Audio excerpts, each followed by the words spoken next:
Alan was a jobless loser who craved to play the hardest video game there was. When he chooses the Hell difficulty mode on a shady game to fulfill his craving, he gets reborn as a commoner in a world of magic and swords, and finds himself in a real-life game with no tutorial and no retries. Alan is a hardcore gamer who doesn't even know what grass is. He spends all his time playing games in his room like a proper degenerate, then cusses out the games for not being difficult enough. He starts craving a game that is more difficult than him getting a girlfriend and decides to search the net for the most difficult game ever, with the most horrible balancing. However, the moment he hits the search button, his PC screen suddenly changes into an ad for a game that never ends. The ad asks Alan to join them in a fantasy world of sword and magic, and in his confidence that there is no game hard enough to satisfy him, which is what my ex also used to say, he decides to give it a try. He first gets the option to choose the difficulty level of the game, and after easy, normal, and extra difficulty, he sees the option of Hell difficulty mode. Alan confidently picks the Hell mode, which comes with a warning that he will face so much despair that he will not even have the time or energy to regret his choice. Alan shrugs it off, telling the game that he has heard this too many times, and locks in his choice. The game tells him that he needs 100 times more XP to level up in Hell mode compared to normal mode, and then presents a list of character classes he can choose from. The easiest difficulty rating is for the swordsman and spear user, but the difficulty for classes like hero and demon lord is extremely high. However, the greatest difficulty rating is for the summoner class, and that is exactly what Alan is after. He picks the character class and finds that this will give him the social class of a serf, which basically means commoner in the game world. He also learns that the game is still in alpha testing, which makes him wonder how can he access it. But he is happy to become a game tester, so he accepts the terms and conditions. The moment he clicks the button, a bright light flashes from his monitor and Alan vanishes from Earth without a trace. The very next moment, he feels that he is in a dark and lukewarm ocean, and he starts enjoying the relaxing feeling. However, he immediately realizes that he should not be in any place that is dark and lukewarm, and things get even worse when he starts feeling things getting tight around him. He asks someone to take him out, and that is exactly what a woman in another world is doing. She pushes hard and pops the reincarnated Alan out of her womb, and he enters the game world from the lobby. He realizes that the game was not lying when it said it would take him to a world of swords and magic. But he still finds it hard to believe that all the Ice Guy anime he made fun of show real things. Alan can't say that out loud though, and he only keeps crying as his father holds him. And the game system welcomes him, saying that if he can overcome all the difficulties in his path, he will discover the principle of the world. 1 year passes since then and Alan completely owns the role of a baby despite being a 35-year-old jobless gamer inside. He can't speak yet, but he retains the memories and intellectual capacity of his past life, and he is really grateful for that. He has learned that his parents are serfs, and they live in a nameless village where they pay taxes to the local lord to do farming and stuff. His father in this world is Rodden, a hard-working family guy, and his mother is Therjum, a sweet woman in her late teens. Alan sees how romantic his parents are, and he knows that he will have some siblings soon. After having dinner one night, his mother puts him to bed and returns to finish her meal. And once he is alone, Alan decides to check out his stats. He summons the status window, but nothing happens, which is not a new thing. Alan is disappointed because no matter how many times he tries, he cannot make sense of how to use his summoner class, and he can't even summon his status window yet. Well, today is his lucky day, and when he half-heartedly summons the status window again, a book appears in front of him. He freaks out and screams loudly, causing his parents to come rushing to his room. So he immediately makes the book disappear before they can see it, and then pretends to be talking in sleep. Once they go away, he summons the book again that has his stats and details about his skills. He finds that he is a level 1 summoner with 2 skills called Summon and Create that can level up the more he uses them.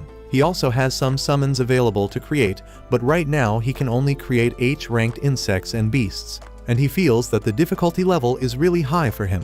Suddenly, a random page in the middle of the book glows and opens. Alan is surprised when he finds a letter from Elmia, the god who created this world, apologizing for the delay in sending his grimoire that works as his status window. Elmia writes that since Alan chose a character class that is still under testing, they had to do a lot of paperwork to get his grimoire ready quickly.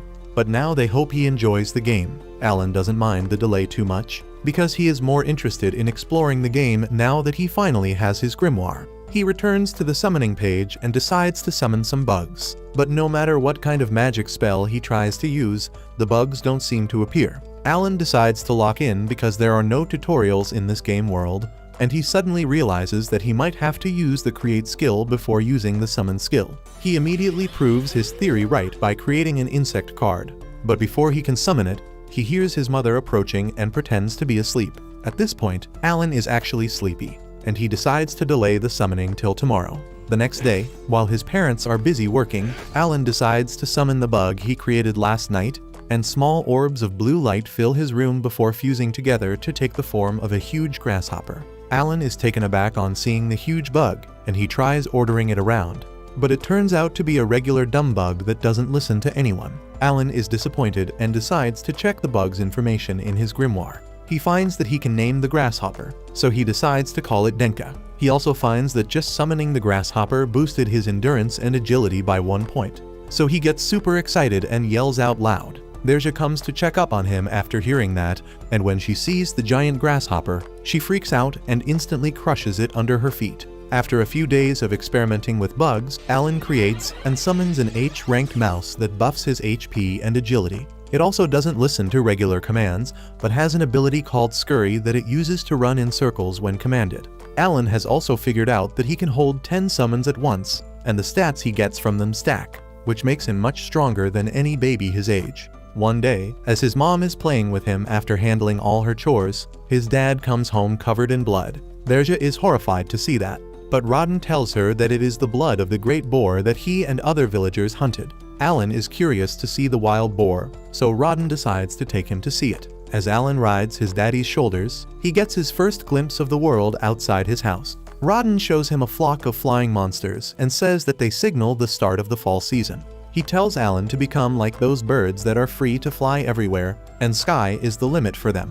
Alan falls asleep with all that inspirational bullcrap, and once they reach their destination, Rodden wakes him up to see the great boar. The monster is much larger than Alan anticipated, and an entire team is working to carve it up. Just then, a guy named Gerda comes there and tells everyone to clap for their champion Rodden, who was their MVP in today's hunt. Rodden gets a bit shy on being praised, so he quickly moves on to introducing his son to everyone. Gerda is shocked when he sees a 1-year-old baby acting so polite, and he answers all his questions about monsters. Alan learns that the Great Boar is a C-rank monster that needs a team of 20 people to defeat, and that becomes his benchmark to become stronger. After 10 months of training with his summons, Alan finally levels up and unlocks new features of his grimoire as well as new skills. He can now create G-rank summons and also fuse them together. The number of summons he can hold at once has also doubled, and Alan acts smug because now he can double his stats quickly. The grimoire can also read his thoughts and note them down, which is another plus point. But he doesn't have much use for that. He wants to fuse some summons together, but he needs more mana for that. So he finishes dinner quickly and returns to his room. With his mana maxed out, he tries fusing 2 mice, but the grimoire tells him that he doesn't have enough mana for that. The same thing happens when he tries to create a G-rank summon, and Alan curses himself for choosing this hell mode. Time passes quickly, and Alan is 3 years old now. His maximum mana capacity has increased, allowing him to summon G-rank creatures and also fuse them. He fuses a G-rank insect with a G-rank animal, creating a G-rank bird that is smart enough to obey his commands and has the ability to perfectly mimic human speech. His G-rank insect summon is actually a frog, which shows that the author of this story failed his biology class. The frog has the ability to provoke enemies to attack it, while the G-rank mole can dig huge holes. Alan thinks that all his G-rank summons can be quite useful to defeat enemies, but his summon beasts are still a bit dumb, and he knows that he can't go into actual combat with them just yet. Suddenly, he hears a familiar voice and realizes that it is the dreaded time of the day when his friend Krina comes to play with him. She makes both of them pretend to be knights and fight a duel with wooden swords, and despite having his agility bumped up by his summon stats, Alan can't keep up with the pink-haired brat, who swings her sword like a pro. He doesn't even get the time to hold his ground, and Krina shatters his sword with her ruthless attacks. By the end of the day, Alan is lying on the ground, exhausted and defeated, and when his parents come home, Krina takes her leave. Alan also gets back up and takes some of his pregnant mom's grocery, and they head home together. During dinner, Alan suddenly asks his parents if he can help them with harvesting potatoes because Derja can't work much in her condition. His parents are shocked by this, but Alan assures them that he is strong, so he can help them a lot. Rodin and Derja tell him that he is a kid, so he should not be helping them with farm work just yet. They tell him that he will have to do it one day eventually. Until then, he should enjoy his childhood playing with Krina. Alan realizes the reasons behind his parents' concern quickly. Since they are stuck in the serf class forever, they think he will become a farmer like them on growing up, and they wouldn't want their 3-year-old son to do such a hard job. He decides to respect their wishes. But then Derja remarks that she has recently noticed him throwing rocks at the tree in their backyard. She wants to know why he is doing that. And Alan declares that he is training to protect his mother from the dangerous monsters that lurk in the forest. Rodin gets immensely proud on hearing that and lifts Alan up, who feels guilty about lying because he was just trying to see if he could learn other skills. Derja tells Alan to protect Krina along with her too, and he thinks that Tomboy isn't in danger. She is the danger. Rodin says that since both kids have fun playing knights, he is hoping that they do really well in their appraisal ceremony. Alan is curious about that, so his parents tell him that the appraisal ceremony is held at the age of 5 to find if children have any remarkable talent. And with the right talent, they might even be able to get out of the serf life. Soon after that, winter arrives, and now Alan can summon an insect for a whole day. He is proud of his growth, but then Krina comes to play with him, and he gets distracted. He gets his ass whooped. But that is a daily occurrence now, so no one is bothered with that. However, the grasshopper that he left out in the open gives Derja a jump scare, causing her to go into labor immediately. Rodin asks Krina to fetch her mom, and then gives moral support to his wife while Alan heats some water. He wishes that he had played some childbirth simulation games in his previous life because he has no idea what to do.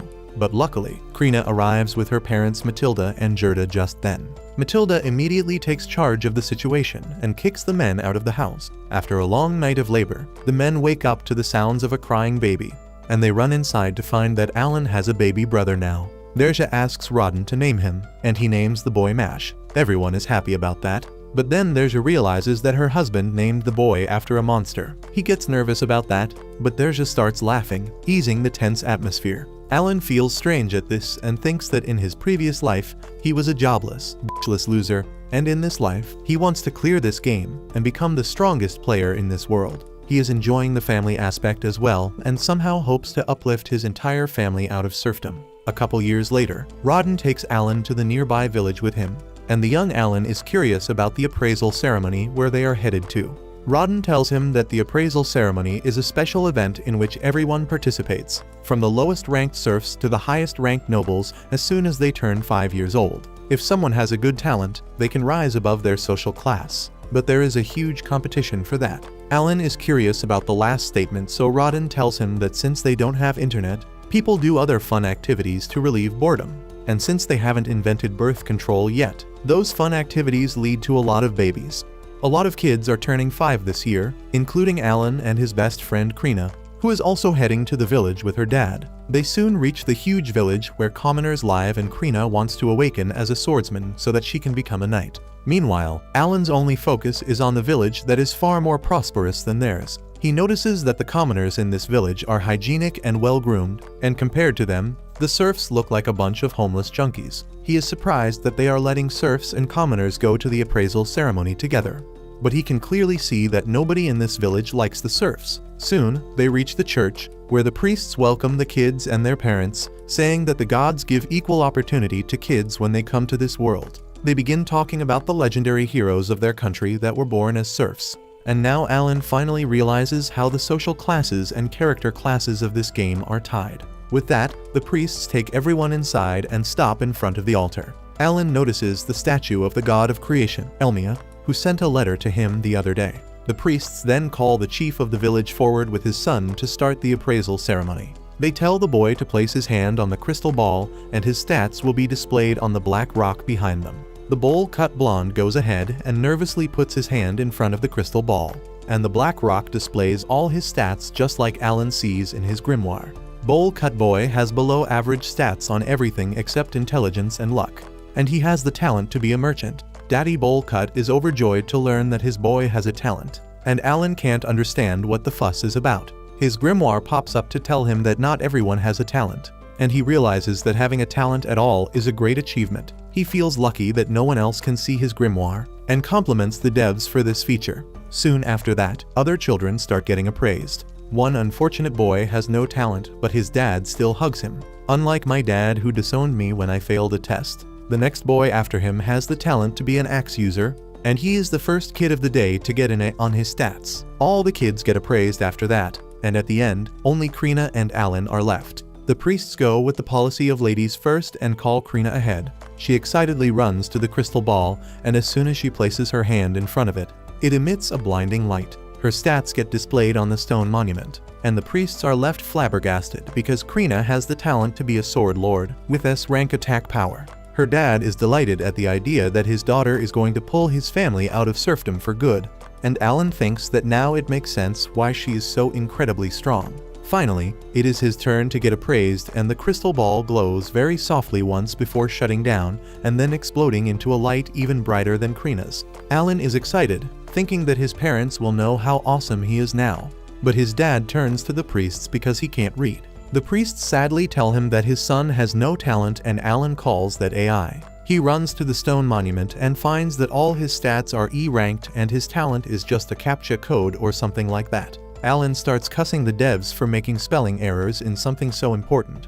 But then he feels his dad's gentle hands on his shoulders, telling him that they should return home. His parents accept the fact that their son is talentless, and they tell him that it is not a big deal because they will always be proud of him. Alan feels happy to be born in such a loving family, even though they are too broke. Later that night, he begins thinking that his stats must be capped at E rank because he chose the hell difficulty mode. While others would lose hope at this, Alan only gets pumped up because he always wanted to play a game that would make him cry with its difficulty levels. However, he is still not over the text glitch in his talent column and decides to write bad reviews for the devs. The next day, Alan heads to Krina's house with his parents and notices his dad looking irritated for no reason. Even at the party thrown by Krina's parents, he keeps sulking and pouting, and Gerda seems to be irritated by him as well. They start being passive-aggressive with each other, and Rodden tells Gerda to stop acting immature and celebrate his daughter's massive talent. Gerda lashes back at him, asking how dare he say that after declaring that he is going to snap the ties between their families. Everyone else is shocked by this, and Rodden begins explaining that Krina has extraordinary talent that can make her a noble one day. He tells Gerda that he should stop socializing with poor serfs and make connections with the high society instead, and Alan realizes that his dad is trying to do his friend a favor that he never asked for. The two men start fighting about Rodden's selfish, selfless decision, and Alan gets worried that the fight will become too serious. He asks Krina to ask them to stop, and she pulls out her wooden sword instead. Luckily, she doesn't need to use it as their mothers take charge of the situation and stop the two dudes from fighting. Alan asks Matilda if Rodden and Gerda always fight like this, and she says that they used to be like the old Goku and Vegeta, but they have calmed down after becoming fathers. Matilda and Nerja tell him that all four of them are childhood friends from the same village, and when they heard a new village was being formed, they volunteered to populate it. They came here together and decided to start their new lives near each other, and even built their houses at the same time. Talking about the past helps Rodden and Gerda forget their fight, and they decide to enjoy some nice alcohol instead. The next day, as Gerda is working with the villagers, someone comes to tell him that the knights have come to see Krina. He immediately rushes home and finds that a lot of people have gathered together in the commoner village, including the axe user boy. He gets mad at Alan for no reason and says that talentless losers should not be here. Krina stands up for Alan, declaring that he is here because he is really strong. The boy refuses to believe her and starts pointing fingers. Krina almost bites his finger off, but her dad pulls her back before she can create a ruckus. Just then, the village chief tells everyone to behave because the knights are here. Everyone makes way for the knights, led by Daddy Zenoff, who is a sword master. Krina is really excited to meet real knights, and before talking to her, Zenoff summons the village chief. After some small talk, Daddy Bowl Cut calls Krina and Gerda, who run to see the knights. Alan recalls how they started playing as knights 3 years ago, and now Krina might be taken away to become a real knight. He already starts feeling the bittersweet nostalgia of saying goodbye to his only friend, but things suddenly take a turn for worse as Gerda objects to something that the knight captain said. He says that Krina is only 5 years old and has never touched a real sword before, so she wouldn't stand a chance to pass the test he is suggesting. However, Daddy Xenoph says that since the girl is a sword lord, it is natural for her to win the fight. He even accuses Gerda of lying about his daughter being a sword lord to trick the nobles, and as Gerda tries to explain that it is not the case, the knight captain orders his deputy to start the preparations. Gerda pleads him to stop, but Xenoph says that lying about the tests of appraisal is a crime punishable by death, and they need to verify that Krina actually has the talent to be a sword lord. That is why they are going to organize a fencing duel, shocking everyone who hears that news. Gerda begs for mercy, saying that his daughter is not ready for a real duel yet, but Xenoph declares that if she can't prove her talent through the duel, her entire family will go on a family trip to the afterlife. Alan thinks that it is really unfair and the knights have lost their minds, but just then, Krina sees a knight bringing a sword for her, and she is mesmerized. As soon as she learns that she gets to use the sword, she immediately tells her dad that she will take part in the duel. Gerda can't believe her words, but he has no choice but to let her fight. Soon, everyone gathers around to see the duel between Krina, the young sword lord, and the knight vice captain, whose talent is being a spear user. Krina eagerly lunges at the vice captain, wielding a sword that is as tall as her. She is happy to exchange blows with the vice captain, who keeps parrying her attacks with a poker face. Everyone is shocked to see Krina swinging the sword like that, but Alan thinks that it is natural for her after she trained with him each day for the past 3 years. However, he is worried that she might not have enough skill and experience to hold her ground against a real knight. Just as he says this, the vice captain Lael makes his first offensive move and pushes Krina back.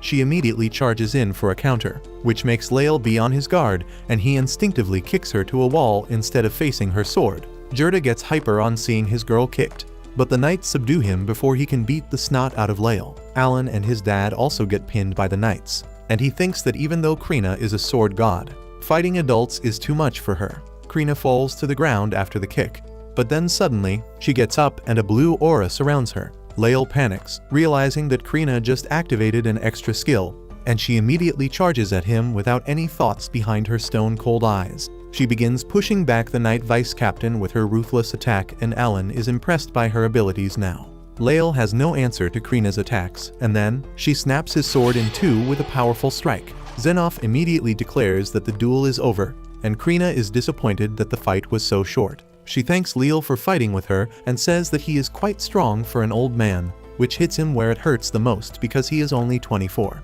He admits defeat and the entire village starts cheering on the girl that just beat the vice captain of the knights. Gerda is relieved that Krina is safe, and he is also incredibly proud of her. Rodin and Alan share the sentiment, and then Xenoph comes forward to commend Krina's talent. Gerda doesn't want to talk to him, but then the knight captain apologizes for his rude behavior earlier and asks to talk about Krina's future. Gerda is still upset and suspicious of him, but Xenoph tells him to bring his friends along for moral support. Well, Gerda takes up the offer and everyone gathers at the dining table in the village chief's house. The axe user boy and his dad are there too, and Alan thinks that he doesn't want to get lost in the sword lord's dust. Xenoph starts talking and says that he is glad that a sword lord was born in this village, but Gerda is still mad at him. However, he forgets all his rage when Xenoph tells the chief that their village will now be called Krina Village in the honor of the young sword lord. The knight captain then continues his monologue, saying that 3 years ago, a baron's son was found to be a sword lord.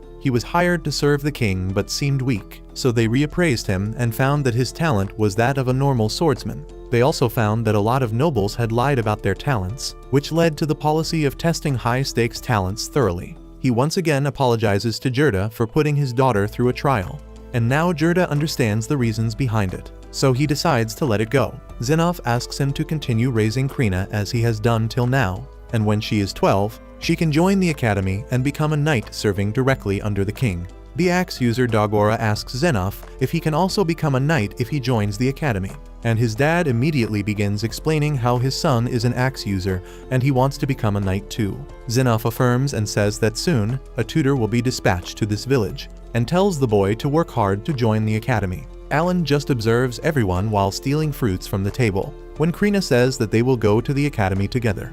Dagora immediately says that dumb and talentless kids won't go to academy, so Krina starts fighting with him again. Xenoph is curious about the boy now, so Gerda introduces him and Rodin to him. The old knight immediately gets up to pay his respects to Rodin, the boar slayer, but Rodin is surprised that a knight captain knows his name. Zenoff explains that the Baron of this region loves the boar meat they supply him in winters. And he has also heard stories about Rodden, who is the MVP of their hunts. He praises him on the behalf of the Baron, and Alan realizes that his dad is really cool. They walk home after that, and Rodden tells Alan that even ordinary serfs like him can be recognized if they work hard. He tells Alan to be proud and work hard because he has his genes. Alan happily pulls out the fruits he smuggled to show his dad.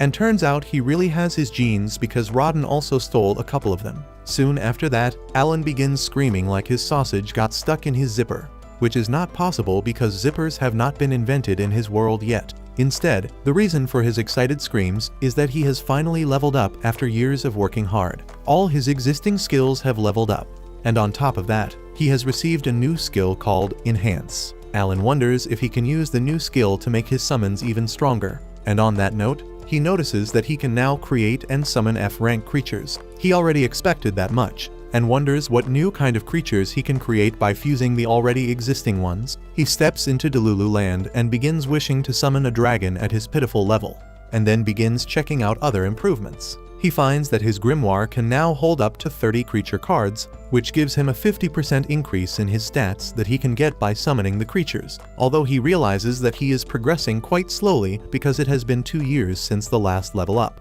He doesn't think too much of the crater he has left in the tree by throwing rocks at it daily. On the other hand, his mother is pregnant yet again, and Alan helps around with the chores around the house now. His parents begin wondering if it will be another boy or a girl this time, and Nercia hopes that it is a girl because then she gets to name her. Just then, Alan finds that his mana is full again, and he opens his grimoire to find another letter from the god of creation Elmia. He speaks the god's name out loud, and that earns him a sharp rebuke from his dad, who tells him not to take the god's name in vain. Alan doesn't want to hear his full lecture, so he distracts everyone by saying that the old scar on Rodden's arm has vanished. Rodden tells him that it is because he passed a trial of the gods during the boar hunt earlier. Alan is curious about that, and Rodden tells him that the trial of gods is a special event that sometimes happens when they hunt. They feel a sudden burst of energy and their wounds are completely healed. Alan realizes that what his dad just described is the process of leveling up, and the NPCs of this world call it the trial of gods. He thinks that his dad must be at a pretty high level because he is a veteran boar hunter, and compared to him, he is still stuck at level 1. Even though his summon skill has leveled up twice, Alan knows that he needs to hunt monsters to level up. But the problem is that unless it is for hunting, serfs can't leave their villages without permission. So he decides to soft launch his idea and says that it would be so nice to go hunting.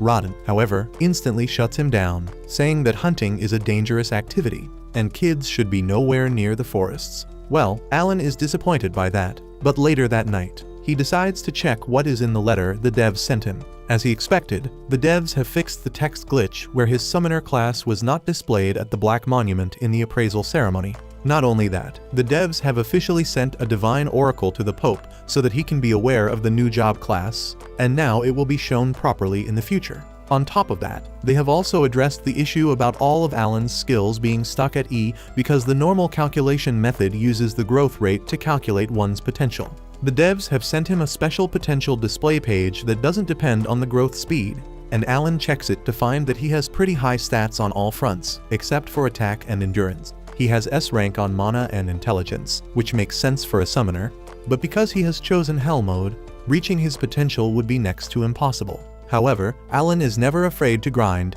and he immediately decides to try his enchant skill on a grasshopper monster. He finds that the skill boosts the stats of his summoned creature, but has no effect on his stats. He then summons the boosted grasshopper that glows golden for a second, but just after that, his mom comes there and squishes it under her feet.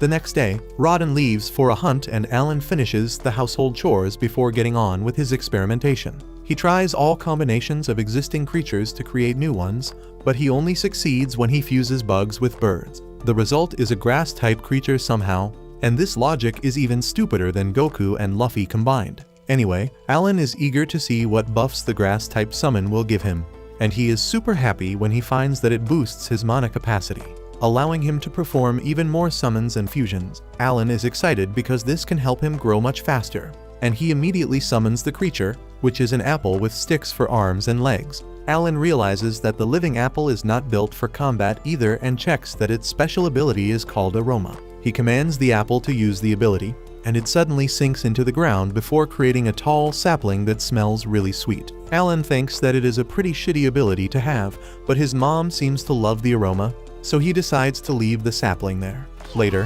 Krina comes over to practice with Alan again, and even though he gets his ass kicked like usual, she notices that he has become a little better. Alan knows the reason behind this is his sword mastery skill that has reached level 3 after practicing with Krina daily, and on top of that, he now has more stats from his summoned creatures. After she leaves, Alan begins throwing rocks at the tree in his backyard, and he feels burnt out mentally because he has not leveled up even once yet. He also has to look after his younger brother Mash and help with the chores since his mom is busy creating more workers for the village.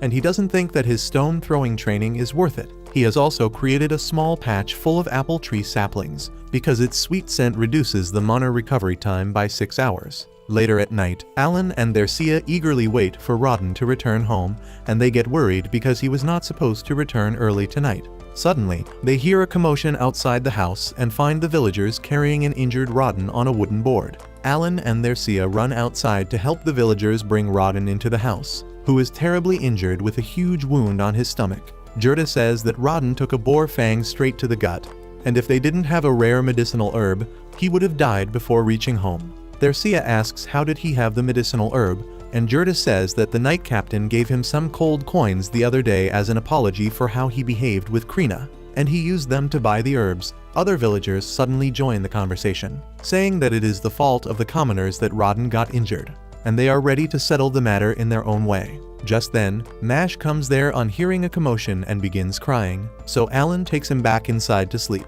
Gerda also tells the villagers to get some rest and not start any fights, while he stays behind to watch over his best friend. Alan approaches him and meekly asks if a commoner is really to blame for his dad's injury, and Gerda affirms. He says that a few days ago, the village chief asked them to let commoners join the boar hunts, because boar meat is really precious, and even though most of it goes to the baron, the remaining meat is split between the hunters. The commoners can only get it by trading essential items for meat, and they never volunteer in the boar hunts because they are a bunch of wimps who know they can't handle a giant monster. However, this time was different because after they heard Knight Captain Zenoff praising Rodden as a hero, they thought that the commoners would be safe with him around. Gerda says that neither he nor Rodden were in favor of letting the commoners join the hunts, but they could not refuse an order from the chief. To make things worse, a lot of commoners didn't take practice seriously because they didn't want to take lessons from serfs who are a lower social class than them. Then, on the day of the hunt, they gave the commoners the job to keep the boar distracted while everyone attacked. But they didn't have the balls to do even that, and they ended up dropping their weapons and running. One of them was a clumsy idiot who fell on the ground, and Rodden took a boar tusk to his gut in the process of defending him. They managed to defeat the great boar somehow, and even saved Rodden's life with the medicinal herb. Gerda tells Alan and Thersia that he will bring over Rodden's share of the meat the next day, and asks them to stay strong. The next morning, Alan wakes up and finds his mother caring for his dad. He tells her that he will take over the job from her, but she tells him that she is fine. Just then, Rodden wakes up with a jerk, still thinking that he is in the middle of the hunt. His family is relieved to see that he has returned to his senses, and while they have an emotional moment, Alan realizes that he has not been using his time right till now. He was only focused on growing stronger, but there was no goal behind it. He now understands that this world is not a game for the people that live in it, including his family. The people living in this world are real, and his family is as real as them. Alan decides that he needs to put his power to good use to keep his family safe, especially because his dad won't be able to move for some time now. Just then, Gerda arrives there with Rodden's share from the hunt, and he is glad to see him up again. Gerda tells Rodden not to worry about anything and just focus on getting better, because the rest of the villagers will cover for his family this winter. Suddenly, Alan speaks up, asking his dad's permission to take up his jobs to help his family. He starts working the same day, starting by drawing water from a well, and then carrying heavy buckets that even an adult would struggle with. Everyone is shocked to see how Alan seems to be built different. But he has just decided to pull out all the brakes. He has maxed out his physical strength through his summons because that will let him help his family the most. And he is not worried about the attention it will get him, because they already have Krina to distract the outside world. After delivering water to his house, he goes to the fields to learn how to harvest potatoes from Gerda. Gerda tells him to use both his hands to uproot the potatoes, but Alan starts flexing by pulling out an entire bunch with just one hand. He claims that he gets this strength from his daddy and works hard in the field, harvesting all the potatoes in one day. Later, he stares at the harvested potatoes, thinking how unfair it is that the Baron gets to claim over half the potatoes the serfs cultivate. Just then, he hears some guests coming to their house, and it turns out to be the village chief as well as the idiot who was the cause behind Rodden's injury. The chief has brought some fruits as a gift, and the man apologizes for messing things up that led to Rodden getting hurt. While Rodden reacts benevolently and tells the man to be more careful if he wants to continue hunting, Derja is not really willing to forgive the idiot so easily. She lectures him that everyone has a family to return to, no matter what their social class, and he should not treat anyone's life so carelessly. The rest of the serfs come there just then to check up on Rodden, and Derja lets go of her anger on seeing their weird antics. The next day, Alan goes off alone to a field of wild grass and creates a wide area for his genius plan to help his family get through the winters. He summons the frogs in his inventory and protects his face using his hands as all the frogs jump on him before landing on the ground. Next, Alan sets up some noob-level traps and tells the frogs to use their provoke skill, hoping that it will attract some wild birds that he can trap and take home. However, when nothing comes even after a bit of waiting, he decides to call it quits. Just then, he sees a bird coming towards them and gets ready to catch it. But then he realizes that it is not an ordinary bird, but the B-rank monster called Alba Heron. The monster destroys the traps without even thinking, and then defeats the frogs one by one. Alan realizes that he is no match for a B-rank monster and starts fleeing. But then his status window pops up in front of him, and he thinks that after boosting his physical stats to the limit, he should be able to take down this monster. So he decides to fight back and immediately throws a stone at the monster's head, before charging ahead and hitting it with his sword. The monster hits him back, but then Alan summons a pack of dogs that bite the monster and keep it engaged. However, that doesn't last long either, as the bird monster quickly defeats all of them and Alan goes back to fight with his sword. The monster hits him again, and he takes more damage this time because he has lost a bunch of buffs after his summons were defeated. He feels too weak to even stand up, and then the monster bird attacks him again. Alan somehow blocks its attack with his sword, but he feels that this might be game over for him. Alan wonders how can he survive the monster's attack when he suddenly has an idea that he has not actually tested out before. He summons the latest bug-type summons he had created and lets them loose on the bird monster. The caterpillar monsters begin to suck energy from the Albahiron, and it stops its attack, making Alan realize that he was right about their ability being useful for combat. He gets out from under the bird monster and decides to weaken it by constantly attacking it, and that way, he can avoid being killed after losing all his buffs. He summons another pack of doggos to attack the bird alongside the bugs, and they completely overwhelm it. Alan uses this chance to land a fatal blow on its head, and for a moment, the world becomes black and white for him. The very next moment, the monster drops dead and Alan's grimoire appears in front of him, telling him that he has defeated the Albahiron and obtained 100 experience points. Alan lets out a loud scream to declare his victory, and he feels like he is on the top of the world after defeating his first monster. Soon, he reaches home, dragging his precious hunt with him, and his family and friends are dumbfounded on seeing him with a D-rank monster. Derja asks him how did he even manage to take it down, and Alan makes the understatement of the month by saying that he saw the monster land on the ground near him, and then he took it by surprise and finished it. Krina is really impressed by Alan's amazing feat, but Mash is terrified of the dead monster. Rodden notices a cut on MC's face and asks if he is hurt anywhere else, and he replies that he is fine and even the wound on his face is starting to heal. Gerda examines the monster corpse and notices the bite marks on it left by the dogs. He asks Alan if he bit the monster as well, and to make sure his story stays consistent, he says that he was fighting on pure instinct, so he doesn't remember how it happened. Gerda doesn't know if he should laugh at the image in his head or be terrified of Alan's wildness, so he decides to process the monster instead. As he turns around to talk about the details with Rodden, Alan notices a big bump on Gerda's head, and he is pretty sure that he either got it from his wife or while practicing sword fighting with Krina. As he is giggling to himself, Gerda asks him for help, and they hang the Albahiron upside down to let its blood drain out. Gerda tells Alan that an Albahiron weighs about 60 kgs, and 40 kilograms of that is only blood and bones, so they don't get much meat out of it. But its feathers sell for a decent amount. Alan is grateful that Gerda is teaching him all this, but then his excitement vanishes when he realizes that they have to pay 60% of it to the Lord. Alan feels that is unfair, and Gerda tells him that good nobles ignore small E-ranked monsters like the horned rabbits, but they won't let the serfs keep a D-rank monster to themselves. Suddenly, Gerda cuts through the monster to extract its magic stone, and says that it also falls under the tax system, but it is useless to villagers like them anyway. Gerda gets an idea, and he says that if Rodden had not been injured because of the commoner's fault, Alan wouldn't have come across the Albahiron, and they can use that to guilt-trip the village chief and get a bigger cut from him.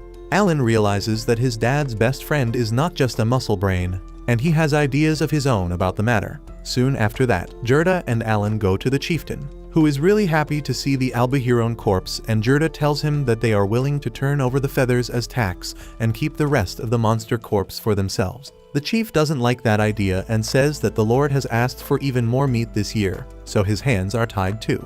Gerda says that they will give him the magic stone as well, and the chief is still not satisfied. That is Gerda's clue to guilt-trip him, and he begins saying that if their village's hero Rodden was not injured, they wouldn't be in such a tricky situation. He says that Rodden's family is going to starve over the winter with him in bed, and Alan starts acting like he is going to faint because of hunger. Luckily, the village chief is easy to manipulate, and he agrees to the deal.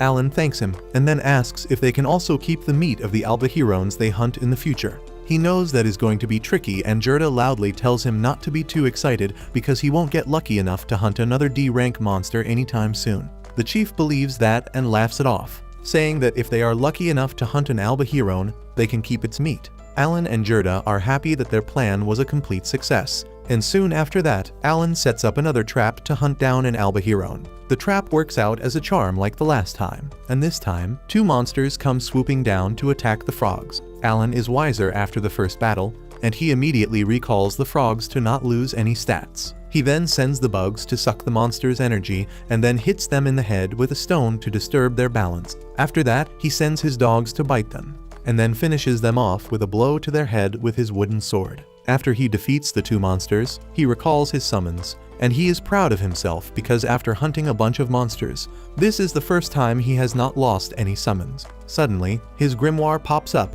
and tells him that he has finally got 1,000 experience points and reached level 2.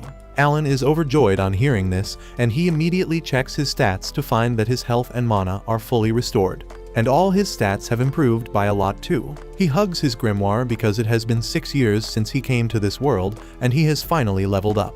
He decides to let his family in on his little secret too, and takes the Albahirons home. Rodden is shocked to see that Alan defeated 2 of them this time, but he doesn't say anything. Immediately after that, Alan goes to his sword training with Krina, and he is a lot faster now. He can dodge her attacks consistently, but he is busy thinking about how he has enough meat to last the winters, and all he needs now is firewood. He thinks that if he hunts 20 more Albahirons, he can reach level 3, but that seems impossible to do this winter. He gets so distracted by his thoughts that Krina sneaks behind him and lands a hit on his head, keeping her winning streak alive. Later that night, Alan talks to his parents, telling them to tighten their seatbelts because his story might take them on an emotional roller coaster. He says that when he was 1 year old, he had an oracle from God Elmia, who told him that he would grant him power and wisdom.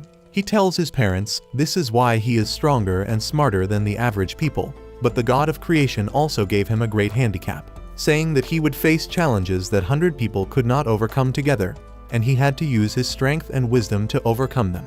Derja is shocked to hear this and starts asking God how could he give her child such a harsh ordeal. Rodden, on the other hand, remarks that Alan must have passed a trial today because the wound on his face has healed. Alan realizes it only then, and Rodden tells him that he knows what it is like to overcome the trials of God. Suddenly, Derja asks why did Alan not have any talent at the appraisal ceremony then, and he explains that he got another oracle from Elmia about that. Rodden scolds him and tells him to take the god's name with proper respect, and Alan apologizes before continuing. He says that his job class was too new to be displayed in the appraisal ceremony, and his stats were low because the normal method depends on his growth rate, which is slowed down because of his handicap.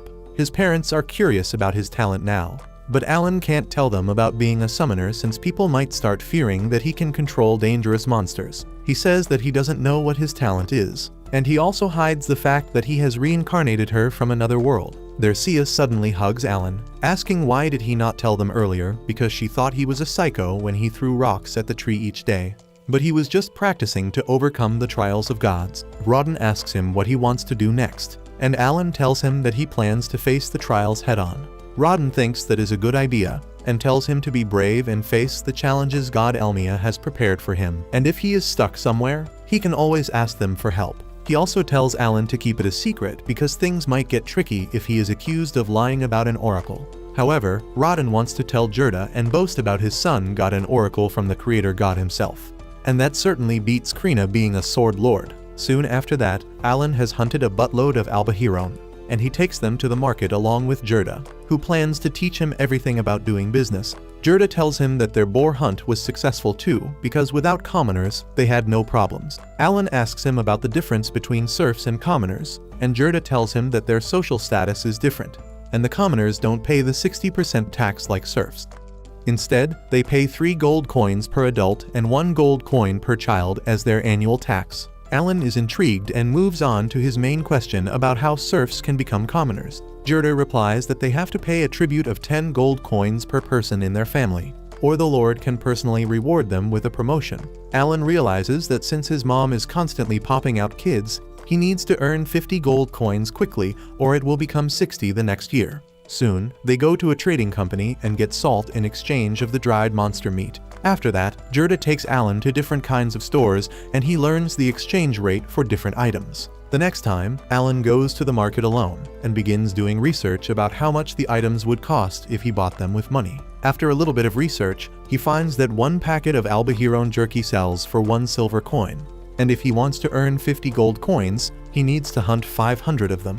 He decides not to think about the grinding he will have to do for that, and goes to a medical store and asks for mana recovery potions. The shopkeeper replies that they don't keep such fancy stuff in their cheap stores, and Alan decides to look at other medicinal herbs and draw their sketches in his grimoire instead.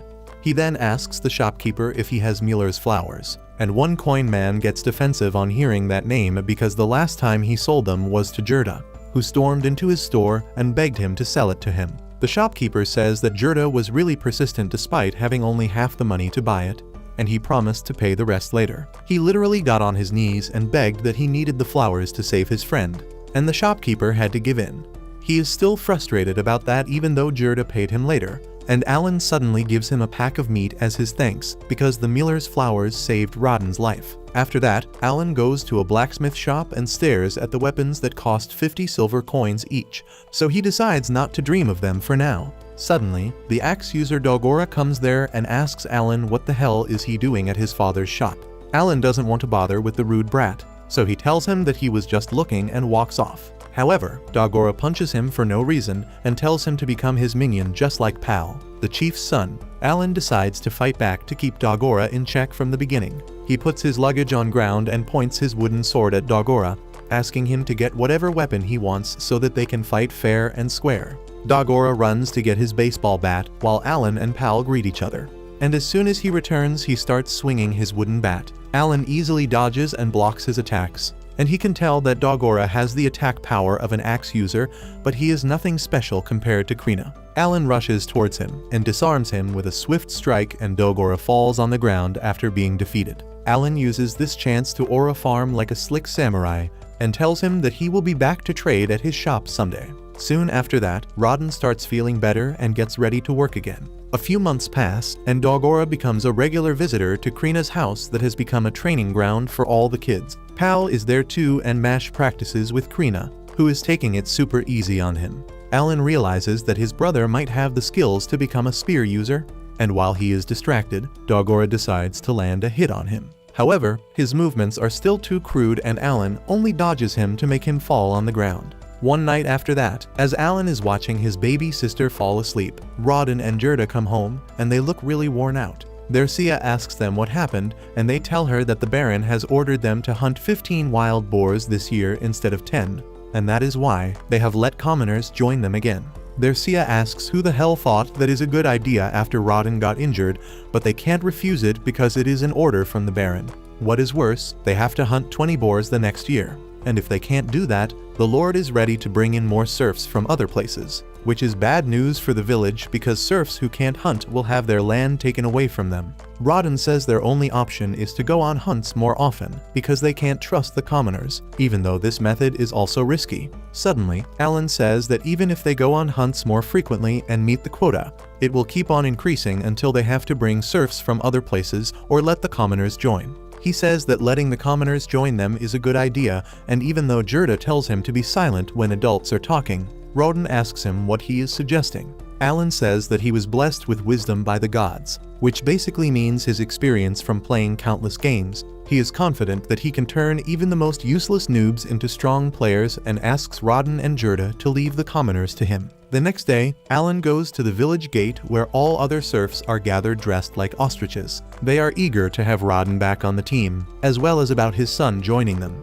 Rawdon tells them that they are going to adopt the hunting strategy that Alan came up with. But he is not old enough to actually join hunting, so he will be watching them from the sideline. While Alan politely greets the hunters and accepts his role as an observer, he really wishes to join the team and get some experience points by defeating the great boars. However, he could not convince Rawdon to let him join the hunt, and in the end, he could barely manage to come along. Alan thinks that joining the hunt is not the most important thing right now, and his focus should be on training the commoners properly so that no one is injured like his dad. Just then, the commoner who was the cause of Rawdon's injury last year comes there and apologizes once again. He asks Rawdon not to cover for his pathetic ass if he fumbles this time, but Rawdon asks him to focus on doing his job and trust the team with the rest. With that, Gerda leads the entire group outside the village, and Alan takes a moment to witness the scenery around him because this is his first time leaving the village. He thinks that it is just the beginning, and he will soon spend a lot of time here to level up.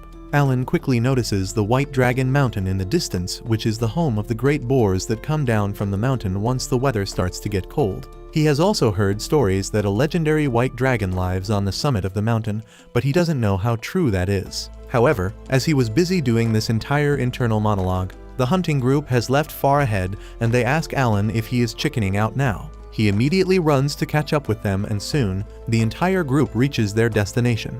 Rawdon tells everyone to take their positions just as they have planned earlier. Soon, two of the serfs attract a great boar towards them, and they alert everyone who is hiding nearby to get ready. Alan is terrified on seeing the giant monster, but the serfs are ready to face it head on. They stand their guard and, on Gerda's command, stab the boar's mouth with their spears, causing it to stop charging because of the pain. That is the cue for Rawdon and the rest of the team to attack the boar from the sides, letting fountains of blood erupt from its body. Alan watches everything from the sidelines and realizes that the strategy his dad and other serfs used to fight the boars is quite raw, and they couldn't trust the commoners to play a role in it. He plans to do things differently, and as he realizes that the boar is near its death, he tells the commoners to rush ahead and attack it. The commoners follow his command and join the serfs because they only need to land one hit to get their share of experience and level up. The serfs are still not confident about letting the wimps hold spears, but luckily, nothing goes wrong and the commoners stab the boar once before it falls. The commoners feel power flowing through their body and realize that they leveled up for the first time in their lives. The serfs also celebrate that there were no accidents, and they managed to hunt the first boar of the season successfully. Alan is happy that his strategy worked out, but he is still pissed that he got no experience for being the team's strategist. Just then, the commoners approach him and thank him for helping them level up without putting anyone's life in danger. Alan doesn't really feel happy on receiving their gratitude because he would much rather have some of their experience points instead. A couple days later, Alan helps some villagers to draw water from the well, and they ask if he is going to join the hunt again. He affirms, saying that he will stay in the sidelines as usual, and then asks the villagers to convince Rawdon to let him join the hunt as well. Everyone is scared of Rawdon and tells Alan that they will get kicked in the balls if they suggest this to him. The village butcher is also there, and he tells Alan that he would gladly exchange places with him to experience the thrill of the hunt. But since his wife is pregnant, he doesn't want to take any risk for her sake. Hearing that gives Alan an idea, and he asks the butcher to do him a favor. He takes him to his backyard where he has hung a bunch of albahirone to drain their blood. The butcher is dumbfounded on seeing so many of them at once, and Alan asks him if he can butcher them for him. He offers to pay him with 2 packets of meat for each albahirone he can process, and the butcher finds that deal too good to pass. Alan leaves the job to him because he plans to sell the albahirone meat to earn real money and buy commoner status for his family. He thinks that getting a butcher from the town to help him would be too costly, and if he takes help from a serf, he will have to make fewer trips to the town as well. The next day, the villagers go hunting again, and this time, there are more commoners with them. The new commoners are not sure if they can pull off Alan's strategy, but their seniors assure them that it is completely safe and they can easily level up using that. Alan also thinks that it is a good idea to let the commoners grow in number slowly so that they can soon have enough members to form 2 teams to hunt more boars.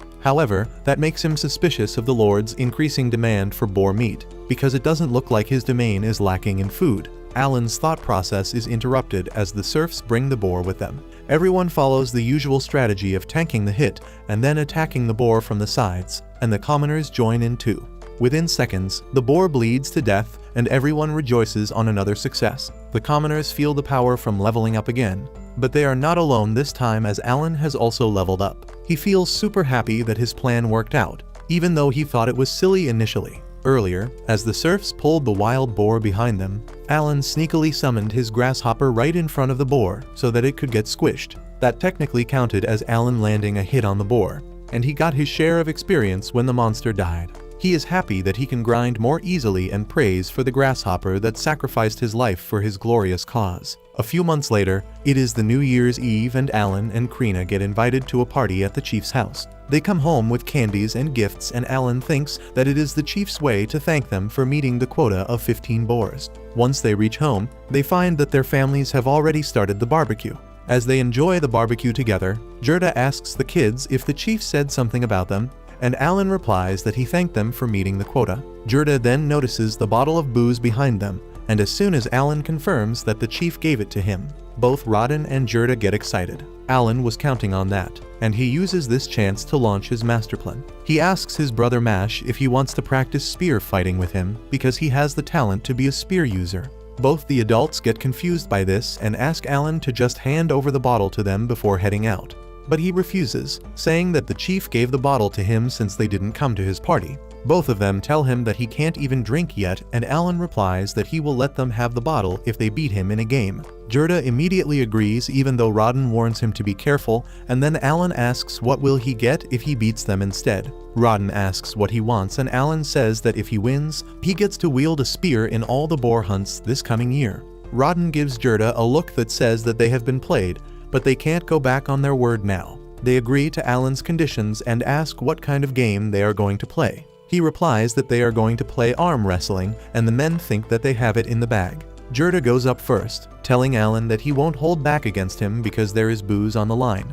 But he doesn't know that Alan has stocked up his summon cards to buff his physical strength. As soon as the contest starts, Gerda starts dominating, but then Alan uses his real strength and pushes him back. Gerda can't resist his strength despite putting full effort and Alan slams his fist on the table. After doing his uncle dirty in front of his girl, Alan challenges his dad for the next match.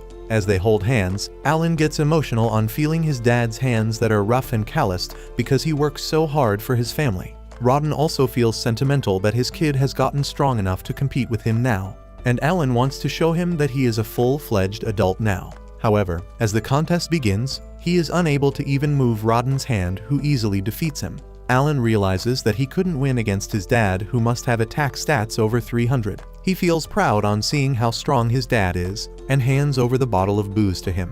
As Rodden and Gerda start drinking, Alan calculates that their strength should be around C and D rank respectively. That gives him a benchmark about how strong normal people in this world are, and he decides to work hard to reach their level. Meanwhile, the ladies tell Alan not to be too upset by his defeat when he is clearly not even bothered by it. Rodden tells him that he is already stronger than Gerda, but he still won't join the hunts until he can beat him. Alan agrees to his condition and thinks that if he can level up his summon skill once more before the winter arrives, he can probably beat Rodden and join the hunt. A few months after that, Alan's summon skill reaches level 4, and he unlocks E-rank creatures along with a new creature type. He has to fuse already existing creatures to make them, but this time he has enough mana to experiment freely. As Alan is checking out the improvements in his stats, he notices a new skill called Storage, and as he activates it, he finds a square black hole in the middle of his grimoire. He immediately tests it out by putting sticks and stones inside of it. and finds that he can store an unlimited amount of stuff inside the storage box as long as it fits the entrance. That confuses Alan because the storage skill definitely seems like an in-game skill, and a level 3 beginner like him should not have it. He wonders if the devs made a mistake by giving the storage skill to him when he doesn't have the need for it, but then convinces himself that the reason behind that will be soon revealed to him. Later that day, he decides to create E-rank insects, but he can't manage to do anything. He wonders if he doesn't have enough mana for that, but turns out he needs magic stones to create E-rank creatures. Luckily, Alan has some E-rank magic stones from horned rabbits stored with a cache he is hoarding, and he retrieves them to summon stronger bugs. However, that doesn't work either, and he decides to toss the magic stone inside the storage to experiment. That works perfectly, and he is able to create an E-rank butterfly that is quite bigger than he expected. Just then, his mother comes there and Alan somehow hides the oversized bug-type Pokemon behind his back until she leaves. Next, he summons an E-rank animal that turns out to be a saber-toothed tiger, and Alan pisses his pants on seeing that. However, the saber-tooth is really obedient and strong, and it also boosts his physical strength by 10 points. Next, Alan decides to fuse the creatures to create new types, but he discovers that he needs magic stones for that too. He realizes that he needs to hunt more horned rabbits and asks his dad about them. And Rodden tells him that horned rabbits won't come to the village anymore because they dug a trench all around the village last year. Alan is disappointed to hear this, but he soon finds an opportunity to learn more. As Krina turns a sparring session with Dogora into a spanking session, Alan asks Pell about magic stones because he is the most well-educated guy among them. Pell tells him about how magic stones harvested from monsters can be used to make magic tools, but only magic stones above D rank are actually useful. He says that E rank magic stones are so worthless that he can find them lying around, and he soon finds one in their training ground itself. This gives Alan new hope, and he goes around the village to collect all the magic stones he can find. After that, he goes to the grasslands and creates all the summons he can. As he wonders what their abilities are, a strong gust of wind causes the bird card to blow away, and his hawk comes out to warn him of danger. Just then, a baby boar attacks him and knocks him to the ground, but his grass-type summon heals him. The butterfly puts the boar in a trance while the saber-tooth finishes it off, and when a second boar attacks him, a boar-type creature comes out to defend against it. However, all that was Alan becoming Delulu and wasting our time because he thinks that is how a summoner is supposed to fight. He knows that there are no gameplay guides in this world, and he has to figure out everything himself. He feels that all creature classes have a particular role in combat, and he decides to base his strategy around them. Alan calls out all his creatures and thinks that insects apply debuffs to the enemy while beasts do damage. Birds gather and relay information. Grass types heal and stone type summons defend. He realizes that he can do the job of an entire party by himself, and that is why the summoner class has so high potential. He now understands that the storage skill was given to him so that he could safely carry thousands of magic stones with him at all times, and he swears to become the strongest person in the world. A few days later, the village chief invites Alan, Rodden, and Gerda to his mansion to talk about something important. While the adults chat with the chief, Alan stuffs himself with some spiky dragon fruit. The chief says that he called them here to inform them that next month, the Baron will be paying them a visit in person. Both Rodden and Gerda are astonished to hear that their lord is going to visit their humble village, but Alan doesn't think too highly of the idiot who demands them to hunt 20 great boars each winter. The chief explains that the Baron wants to see the boar hunts because he is quite curious about them, and Gerda is not happy that their life or death battles are just entertainment for a noble. Rodden has no problem with that, but he wants to know why the chief summoned Alan with them. The chief replies that the Baron misses Epstein Island, so Alan is going to attend to him and basically act as his guide through the village and the hunt. Rodden asks the chief to send his own son for that, but Fatty replies that his son Pell is quite timid and won't be able to satisfy the Baron. The chief says that Alan will have to keep the Baron entertained throughout his stay in the village, and Alan doesn't think that he wants to do it. However, on second thought, he realizes that he can use this chance to impress the Baron with his wit and skills, and that can help him become a commoner faster than hunting albahirons and giant boars. Even though it is a far-fetched chance, Alan agrees to the chief's request of guiding the Baron. Soon after that, Baron Granville arrives at the village along with the Night Order led by Captain Zenoff. The village chief welcomes the Baron, who has brought his daughter Cecily along with him. They visit the chief's house where Alan is working as a temporary servant.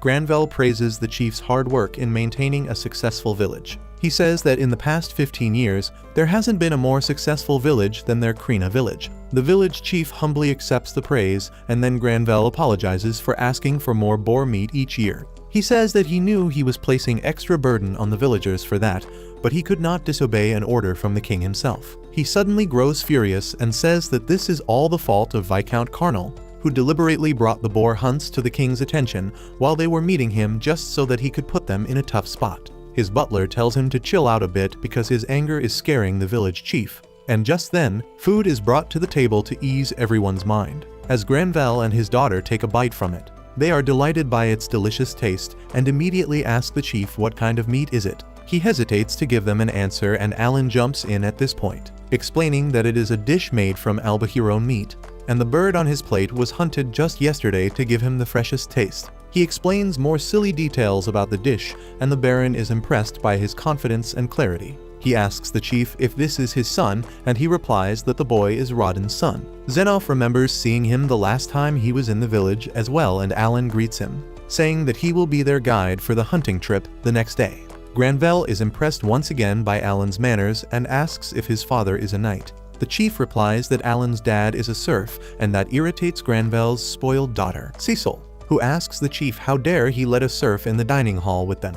Her dad immediately scolds her, reminding her that serfs are members of their territory too, and she can't treat them like they are less than humans. Cecil immediately apologizes to her dad before giving a stink eye to Alan, who doesn't really take her seriously. After that, Zenoff tells Alan that they are looking forward to learning the details of the hunt tomorrow. He says that the goal of hunting 20 boars in one winter is too much, and if the villagers can't handle it, the knights will take over. Cecil agrees with him and says that it would be so cool to see the knights hunting the boars instead of some stupid villagers. The Baron also thinks that is a good idea and says that once the knights learn the basics, they can take over the job. Suddenly, Alan speaks up to save the dignity of his village and says that the knights won't be needed because the villagers can easily hunt 20 boars on their own. He decides to bet the village's aura and tells everyone that their performance tomorrow will clear all doubts. The next day, the entire entourage heads to the woods to observe the boar hunt, and Alan leads them to a watchtower built specifically to let them experience the hunt without being in danger. Cecil still doesn't talk to him without sneering at him, but once everyone has reached the observation spot, Alan begins guiding them step by step through the hunt. Soon, Rodden and the serfs arrive there, dressed in armor made from boar hide. Alan thanks the Baron for granting them permission to use the leftover boar hide to make armors on behalf of everyone. After that, the decoy unit rushes to find and lure the boar behind them, and Alan tells everyone to be patient because this process takes a lot of time. While they are waiting, Zenoff asks Alan about Krina, and he replies that she is doing great. Zenoff is glad to hear that and says that a tutor will be sent here after the spring to prepare her for the academy entrance exam. As Alan is giggling imagining Krina studying, the decoy team leads the boar to the hunting ground, and the tank team uses huge sturdy shields to trap them in. After that, the main attackers head towards the boar's head to stab it. And next, the newbies attack it from behind using long spears. Alan explains how the newbies attack only once or twice to get experience, and they are not usually given armor because the risk to them is minimal. Cecil begins to get nauseous on seeing the boar getting stabbed repeatedly, and as Rodden deals the finishing blow to its neck, she collapses. Both Zenoff and Granvelle are thoroughly impressed by the skills of the villagers and decide to leave the boar hunting to them entirely when suddenly, 2 more boars come rushing towards them. Zenoff immediately tells his vice captain to get the knights ready to assist the villagers, but Alan tells them that there is no need for that because the villagers are prepared for such incidents. On the ground, Rodden tells everyone to follow him and Gerda into 2 groups, and they use their same strategy to pin the boars and hunt them. Alan tells the Baron and Zenoff that every hunter worth their salt knows they should hunt all the prey they bait, because if they let any prey get away, they are a shitty hunter. However, he knows that it was not possible before this year, mainly because the villagers lacked good equipment. Most of the products from the hunt went into taxes, so they couldn't afford to upgrade their tools. However, they somehow saved enough to upgrade their spears a bit each year, and that gradual increase let them become a lot more efficient over the years. With last year's armor, they are now strong enough to form 2 teams and defeat 2 boars at the same time.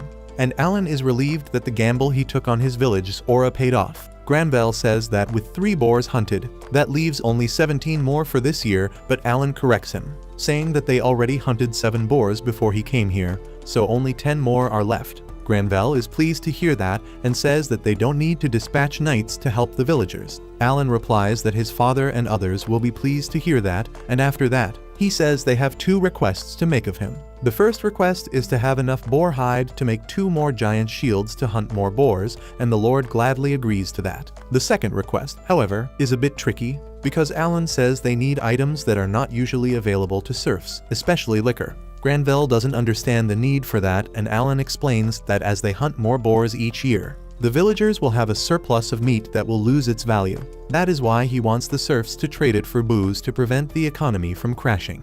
Granvelle asks why he is asking for liquor specifically, and Alan turns to Xenof, saying that as a warrior, he will understand. The knight captain remarks that nothing works better than alcohol to keep the morale of warriors high, and he tells the Baron the request makes sense. Granvelle agrees to both the requests and then praises Alan for the great job he did today. But Cecil is not happy that someone else is getting her daddy's attention. She curses Alan while heading back home, but almost falls from the horseback in doing that. Alan is glad to see her go away and thinks that he will never have to see her again. Well, he gets to meet her and Granvelle the very next day, because the Baron wants to reward the people who supply him with delicious meat each year. Alan gets excited, hoping that they get promoted to commoner status, and he gets exactly that. Granvelle declares that Rodden, Gerda, and their families will now be promoted to commoner status. Everyone bows down to thank the Baron, and Alan can barely contain his excitement. He thinks that now he can go outside the village borders and hunt bigger and more powerful monsters. Granvelle then declares that any serf who has taken part in the hunts for 10 years or longer will also be promoted to a commoner, and asks Rodden and Gerda to prepare a list. On that note, he remembers that the king wanted to promote the Krina village as an example for all villages throughout the kingdom, and he was curious about how the boar hunt started. Rodden gets a bit sour-faced on hearing that Gerda says that the story is a bit personal to his best friend, so he will tell it in his place. He says that 13 years ago, when the work to build this village first began, about 100 serfs came from other villages to populate it. After months of hard work, they managed to clear a sizable area and grow crops on it. But one winter, a great boar attacked them, eating most of their saved food. The serfs were devastated, and then Rodden stepped up, suggesting that they hunt the boar for meat. The serfs followed him into battle without proper weapons or knowledge, but with just their farming equipment, they managed to take down a boar. Granvelle says that they should be proud of themselves on this, and asks why does it bother Rodden so much. Gerda explains that they lost one of their friends in the hunt, who was not lucky enough to level up and have his injuries healed. Gerda says that he has tried to convince Rodden again and again to not blame himself for it, but he doesn't stop doing it. Alan now understands why his dad rushed to save the stupid commoner last year. Granvelle also apologizes for bringing up this topic, but then tells Rodden that the village would not have reached this point if he had not initiated the first boar hunt. He decides to reward him for that and asks him what he wants. Alan urges his dad to ask for some quality booze, but instead, Rodden requests the Baron to let his son work at his estate. He says that Alan is wise and brave, and he can do any job an adult can do. Alan panics on hearing this because this way he won't be able to hunt monsters and level up.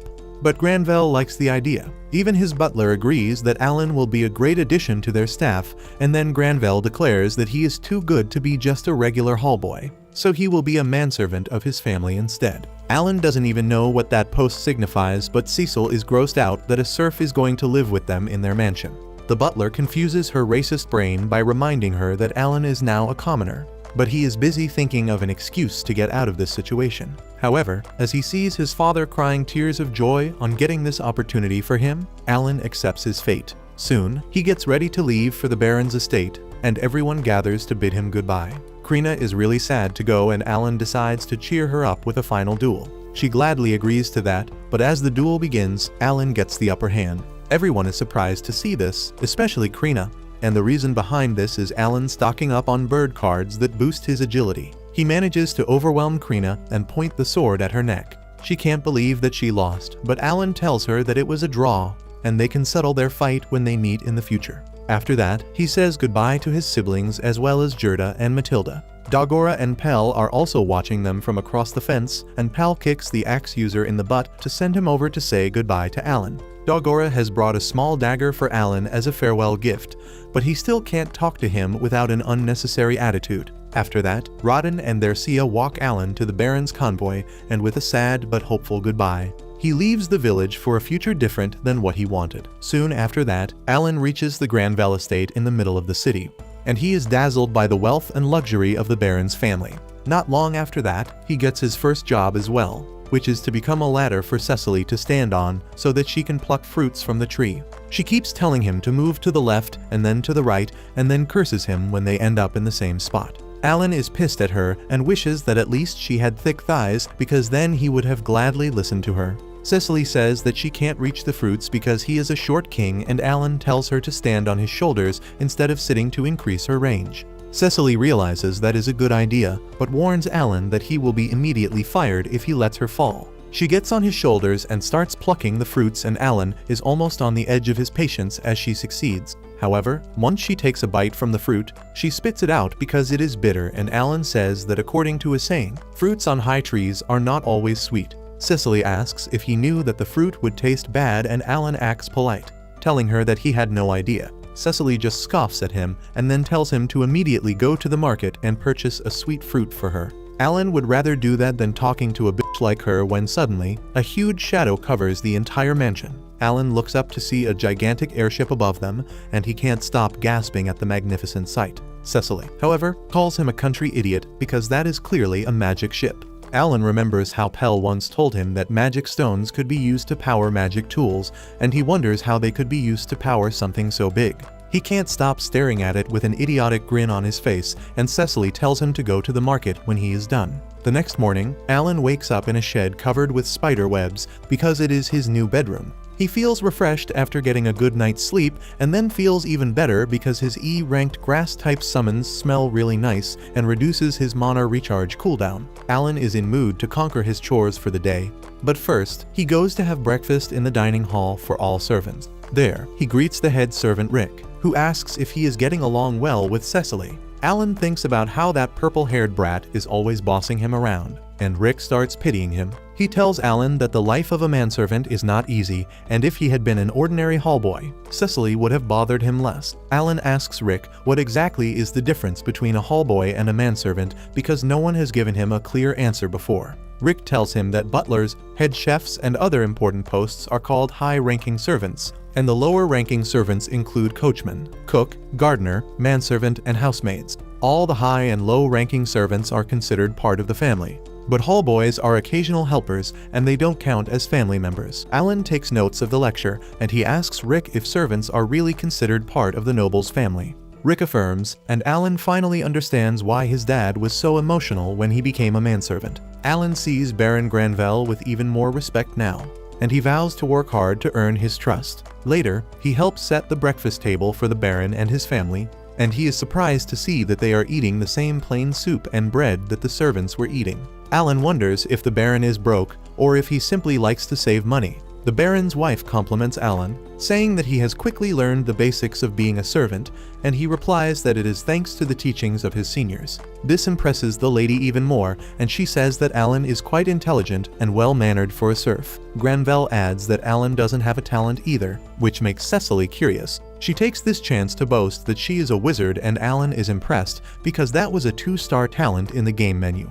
She proudly declares that her elder brother Mihai is a swordsman, but her other brother Thomas seems hurt because of this conversation. The Baron scolds Cecily, reminding her that she should not boast about talents. Suddenly, Thomas starts crying, saying that he is the only one without talents, and the Baron tells him to cheer up because he is going to go to the Nobles' College in the capital. Tommen cries that he doesn't want that, and instead, he wants to go to the Academy City like his brother Mihai. The Baron tells him that it is not possible because only those with talents go to the Academy City, and the rest go to Nobles' College. He begins talking about how he was also born without a talent, so he went to the college where he met his wife and started a family with her. Both of them tell Thomas not to lose hope, and Cecily takes out her frustration on Alan by giving him the stink eye. Later that day, Alan has half-day off, and he decides to hit the streets to learn more about the city. He sees a bunch of adventurers heading into the guild building and immediately follows them, asking the receptionist if he can become an adventurer too.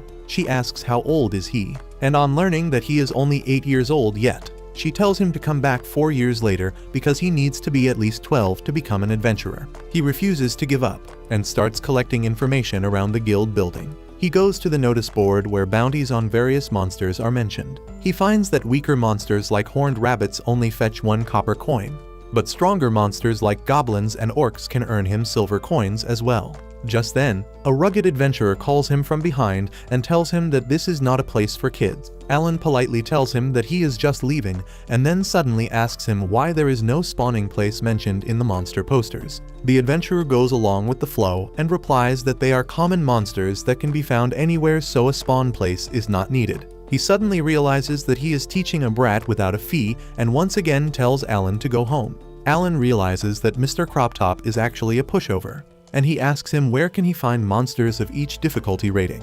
The adventurer says that higher ranked monsters are found far away from human settlement, with the most powerful monsters being found in the White Dragon Mountains. Alan takes advantage of the pushover and asks him about the monster with a bounty of 200 gold coins on it. The adventurer replies that it is too powerful and fast, so they should leave monsters like that to the knights. Alan then asks him about the white dragon that has a bounty of 1,000 gold coins on its head, and the pushover replies that the white dragon is the strongest monster in the region, so no one can defeat it. However, there are huge reserves of precious mithril in its mountain, so the bounty on its head has kept going up, but no one is willing to risk their lives. Alan figures out that if the reward on the white dragon keeps increasing, it means that the mithril in the mountain must be worth a lot. Just then, the party members of the pushover Raven come there and start discussing which pub they should visit today. Alan takes this chance to thank Raven and leaves the guild to focus on his other plans for the day. He runs to the city gate at full speed and the guard stops him, asking him for the permit to exit the city. Alan shows him the badge of Granville family and the guard apologizes for stopping him. He opens the gates for him and Alan rushes outside excitedly, hoping to slay a lot of monsters and get a ton of experience. The guard is worried and asks Alan to at least take someone to protect him from monsters, but he doesn't listen and soon goes out of reach. He decides not to go too far from the city or the monsters would be too tough for him, but he is confident that he can take down D-rank monsters easily. Once he reaches the forest, Alan first summons his E-rank hawk and tests how well it can obey his orders. He finds that the bird is smart enough to follow simple instructions, and he decides to use its abilities to search for monsters. He summons 5 more hawks and sends them to scout the area, and in the meantime, he summons a saber-toothed tiger. Alan tests its intelligence too and finds that the oversized cat is too dumb to follow orders and likes to roll on the ground instead.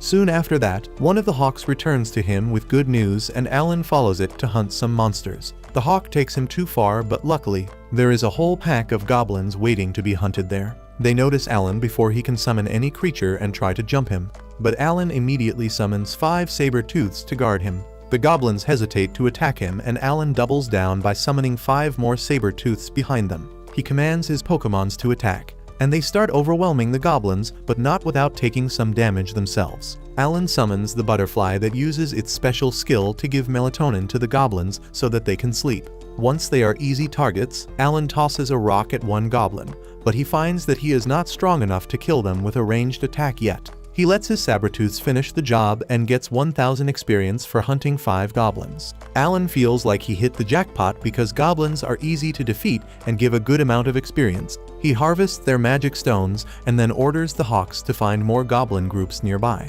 He keeps searching and defeating goblins one by one, and by nightfall, he has defeated 80 goblins and 5 horned rabbits on the side. Alan juggles magic stones as he celebrates leveling up twice in the same day, and he simply thinks that it is the best day of his life. He plans to hunt some more monsters and asks the hawks to find more prey for him, but they shake their heads in disappointment because they don't come with inbuilt night vision. Alan panics on hearing this because he was counting on the hawks to lead him back home, but he somehow manages to find his way on his own. Over the course of the month, Alan goes out to hunt monsters on each of his off days and reaches level 12. He also gets some custom-made iron balls to throw at monsters so that he can do more damage. He feels happy about his progress and thinks that it is time to become more ambitious and hunt even stronger monsters. With those thoughts in his head, he sneakily enters the mansion at night, but gets spooked when he sees the towering frame of the head butler, who was looking for him everywhere. The butler takes him to see Granville, who first praises Alan for becoming a great manservant within 1 month of starting the job. However, he is quite curious about how he spends his time off because he always leaves the mansion in the morning and returns late at night. Alan understands why the Baron would be curious and decides to give him an honest answer. He replies that he goes to the forest to hunt monsters, and the Baron is even more intrigued now. He asks the reason behind that, and Alan quickly takes his daddy's name, saying that he is the son of Rotten, the boar hunter, and hunting runs in his blood. That answer is enough to convince the Baron, and he tells Alan that no one can stop him from following in his father's footsteps. The butler then asks what he does with the horned rabbit meat he hunts, because if he sells it to butchers, it can cause a scandal. Alan can't reveal that he hunts more than just horned rabbits and throws everything away. But then the butler says that the Granville family will buy the horned rabbit meat from him at better price than any butcher in the city, and he couldn't be more happy about that. 6 months later, Alan is out on another hunting trip and wonders how many horned rabbits should he hunt today to earn some pocket money. Suddenly, his hawks return all at once, and they look really impatient about what they found. Alan follows them and finds that the hawks are leading him farther than usual. Soon, he comes across a team of adventurers fighting against goblins, and he recognizes them as the people he saw in the guild earlier.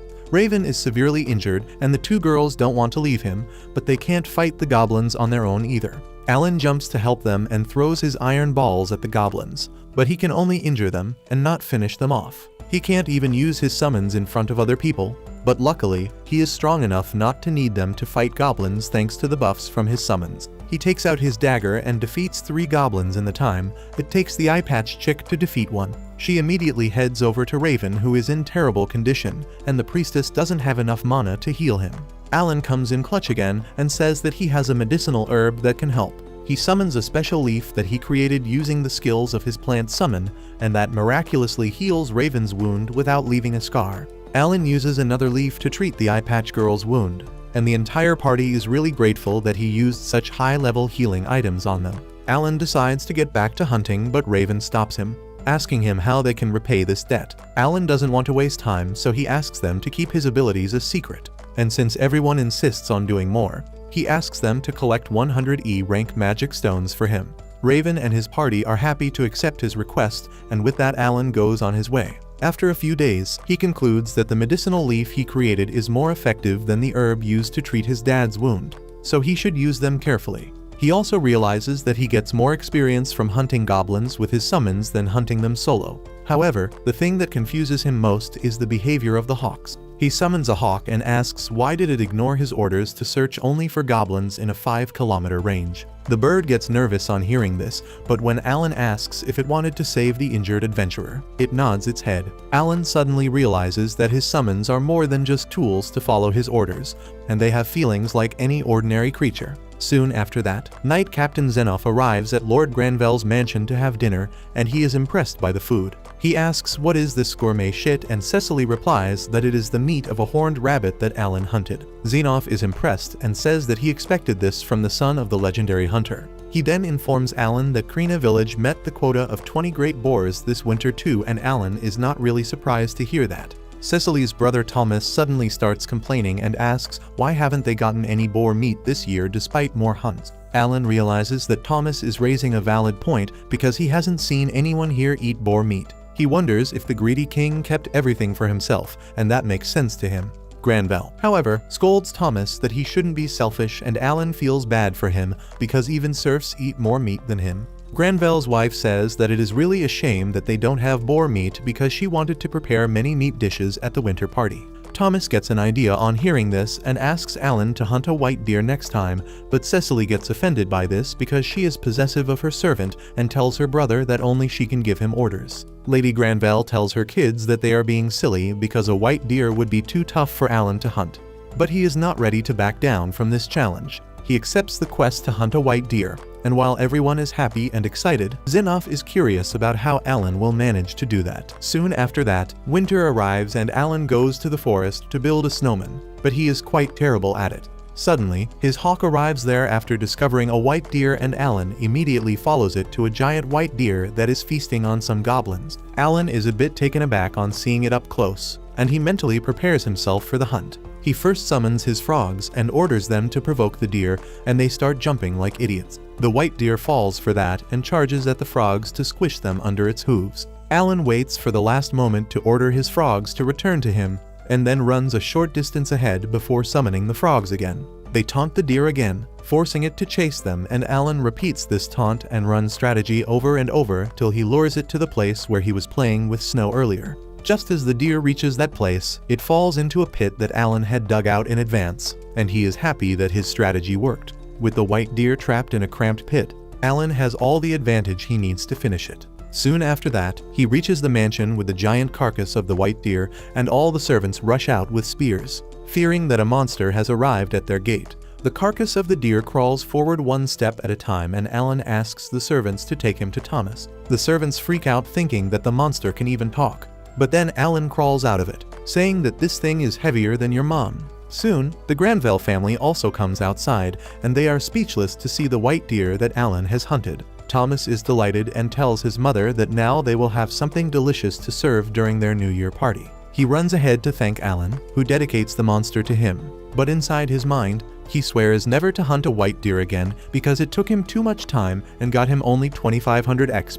Meanwhile, Lord Granville is stunned by this, and he asks his butler if they are sure that Alan has no talent because he has never heard of an 8-year-old boy hunting a C-rank monster by himself. He orders the butler to reinvestigate the matter, and he immediately gets on it. Soon after that, the butler calls Alan to his office to tell him that he is getting a promotion to better fit his abilities. He says that Alan is being promoted to a huntsman, who has two main jobs. First, he has to hunt monsters to provide meat for the family, and second, he has to rescue any citizens that are being attacked by monsters. Alan realizes that now he is technically a hunter employed by the Baron himself, and he can freely grind while calling it his job. On top of that, the promotion comes with a big bump in his salary, and now he receives 100 silver coins per month. Alan realizes that the butler is finally thinking about saving money, because by paying him a fixed amount, he doesn't have to pay him a bigger amount per monster, because the white deer itself was worth more than 100 silver coins. However, he doesn't have a problem with this arrangement because now he only has to hunt enough monsters to provide meat for the Baron's family, and he can use the rest of his time to hunt goblins and farm experience. He accepts the position and says he will start hunting monsters full-time tomorrow, but the butler tells him to hold his horses because he isn't going to hunt every single day. He still has to act as Cecily's manservant and do his regular duties, after which he can hunt only once per week. Alan is not happy to hear this, but he still can't let this chance get away, so he humbly accepts the position. Soon, spring arrives, and with that, a giant magic ship descends on the city. Alan is out there with Cecily, who is eagerly waiting for her elder brother Mihai to return. But Alan is only curious about how the magic ship stays afloat. Soon, Mihai comes out of the ship and Cecily runs to hug him. She starts talking about how much she missed him, and then pouts because he didn't keep his promise of coming to see her over the summer break. Alan realizes that Cecily is close to her brother, and he decides to make a good first impression. He approaches Mihai and offers to carry his bags for him, and Mihai is curious about the new servant. Cecily is low-key proud as she tells him that Alan has double duty as her manservant and a huntsman, and Mihai is impressed. He praises Alan, saying that he must be really talented, and Alan realizes that he is the most sensible one of the Baron's children. With that, Mihai gives Cecily a gift he bought for her in the capital, and she cheerfully takes him home to talk about his school. Seeing them like this, Alan begins to miss his family, and he wonders how his siblings are doing. Soon after that, Alan hunts some monsters for his weekly quota and takes them back to the mansion, where the chefs are really happy to get good ingredients to work with. Just then, Rick arrives there and tells Alan that Mihai is having a sparring session with Zenoff right now, and he immediately goes to see it. He finds that Mihai is quite skilled because he can keep up with the captain of knights, but Zenoff doesn't fight him for long and tells him that he has improved a lot since he went to the academy. Just then, Cecily notices Alan watching them, and she praises him for hunting delicious monsters yet again. Mihai also notices him and says that he looks strong, so he wants to spar with him too. With the approval of the Baron, Zenoff gives Alan his sword to spar against Mihai, and he can't stop gushing over the fact that he gets to hold a real mithril sword. He realizes that he hasn't practiced since he left the village, and his stats are also more suited for hunting rather than fighting. But since he is at level 20 now, he has confidence in his abilities. The sparring begins and Alan charges at Mihai, trying to control his power so that he doesn't hurt him. However, Mihai proves to be far superior to him in all aspects. Alan feels that his attacks hit like a truck, and he is faster than him. Mihai's mother is worried about him, but Zenoff tells her to chill because her son has trained a lot in the Academy City, and no one without enough experience can beat him. His words are proven right as Mihai disarms Alan and forces him to admit defeat.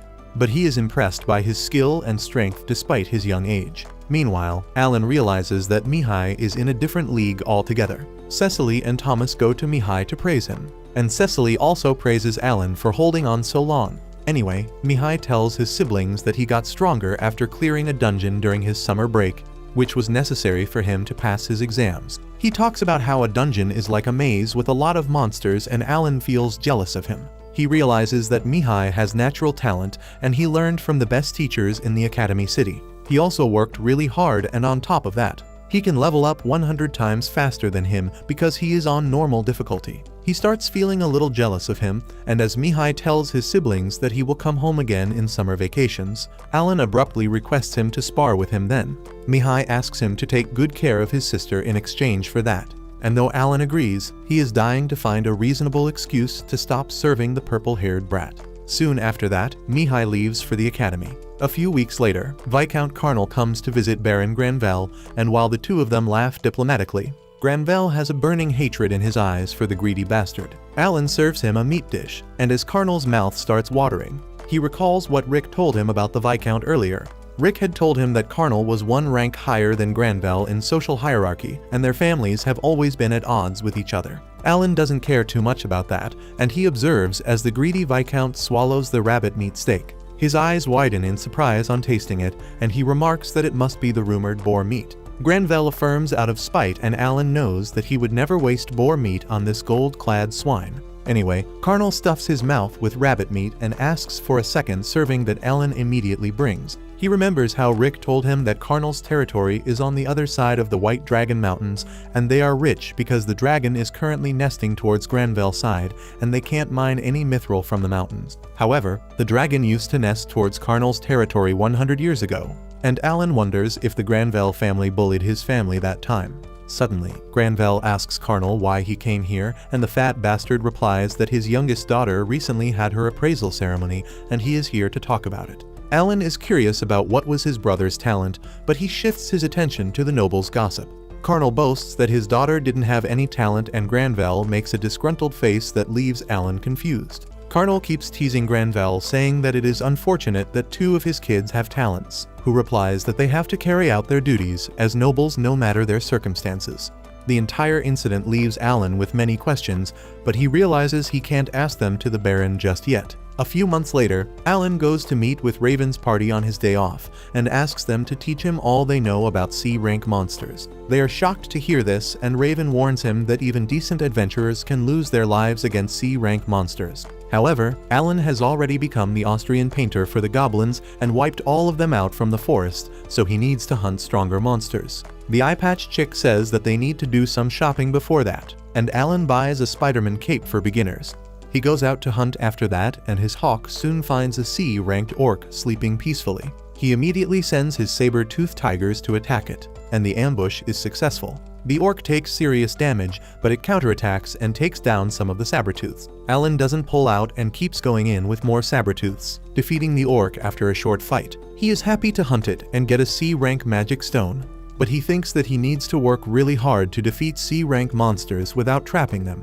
And even more so if he wants to catch up to people like Mihai. Just then, his hawk alerts him about another C-ranked monster, and this time it is a giant armored ant. Alan tries to ambush it with his saber-tooths, but they can't penetrate the tough armor of the ant and get wiped out. Alan changes his strategy and uses Butterfly to put the monster to sleep, and then tries to stab its belly to kill it. However, its belly is also as hard as iron, and the ant wakes up sooner than he expected. Alan somehow manages to kill it after repeated attacks. And even though he gets more experience than an orc, he realizes that he needs much better equipment if he wants to beat it. He thinks that physical attacks might still not work on it, but then he realizes that his intelligence stat is high enough, and maybe he can learn magic now. So he uses the gift from his one-year manservant anniversary to get one magic lesson alongside Cecily, who doesn't think that it is a good idea. Her teacher, however, asks Alan if he has any questions, and he jumps to the point and asks if he can cast spells. Cecily says that he doesn't have talent, so he obviously can't, but her teacher decides to test it out. He asks Alan to put his hands close to a magic crystal, and if it glows, he can cast spells. Alan has high hopes for himself, but when the crystal ball doesn't glow, He feels that his whole life was a lie and he is a loser. A few days later, as the Baron and his family are having breakfast, the danger alarms in the mansion start ringing and Rick comes running to inform the Baron that a powerful monster called Murdergalsh is heading towards the city. Baron Granvelle and his butler are shocked to hear this because the monster is known to be really dangerous, and the Baron immediately asks Rick to summon Knight Captain Zenoff. The butler informs him that Zenoff and his men are on a monster hunting expedition and they won't return to the city in time to fight the Murdergalsh.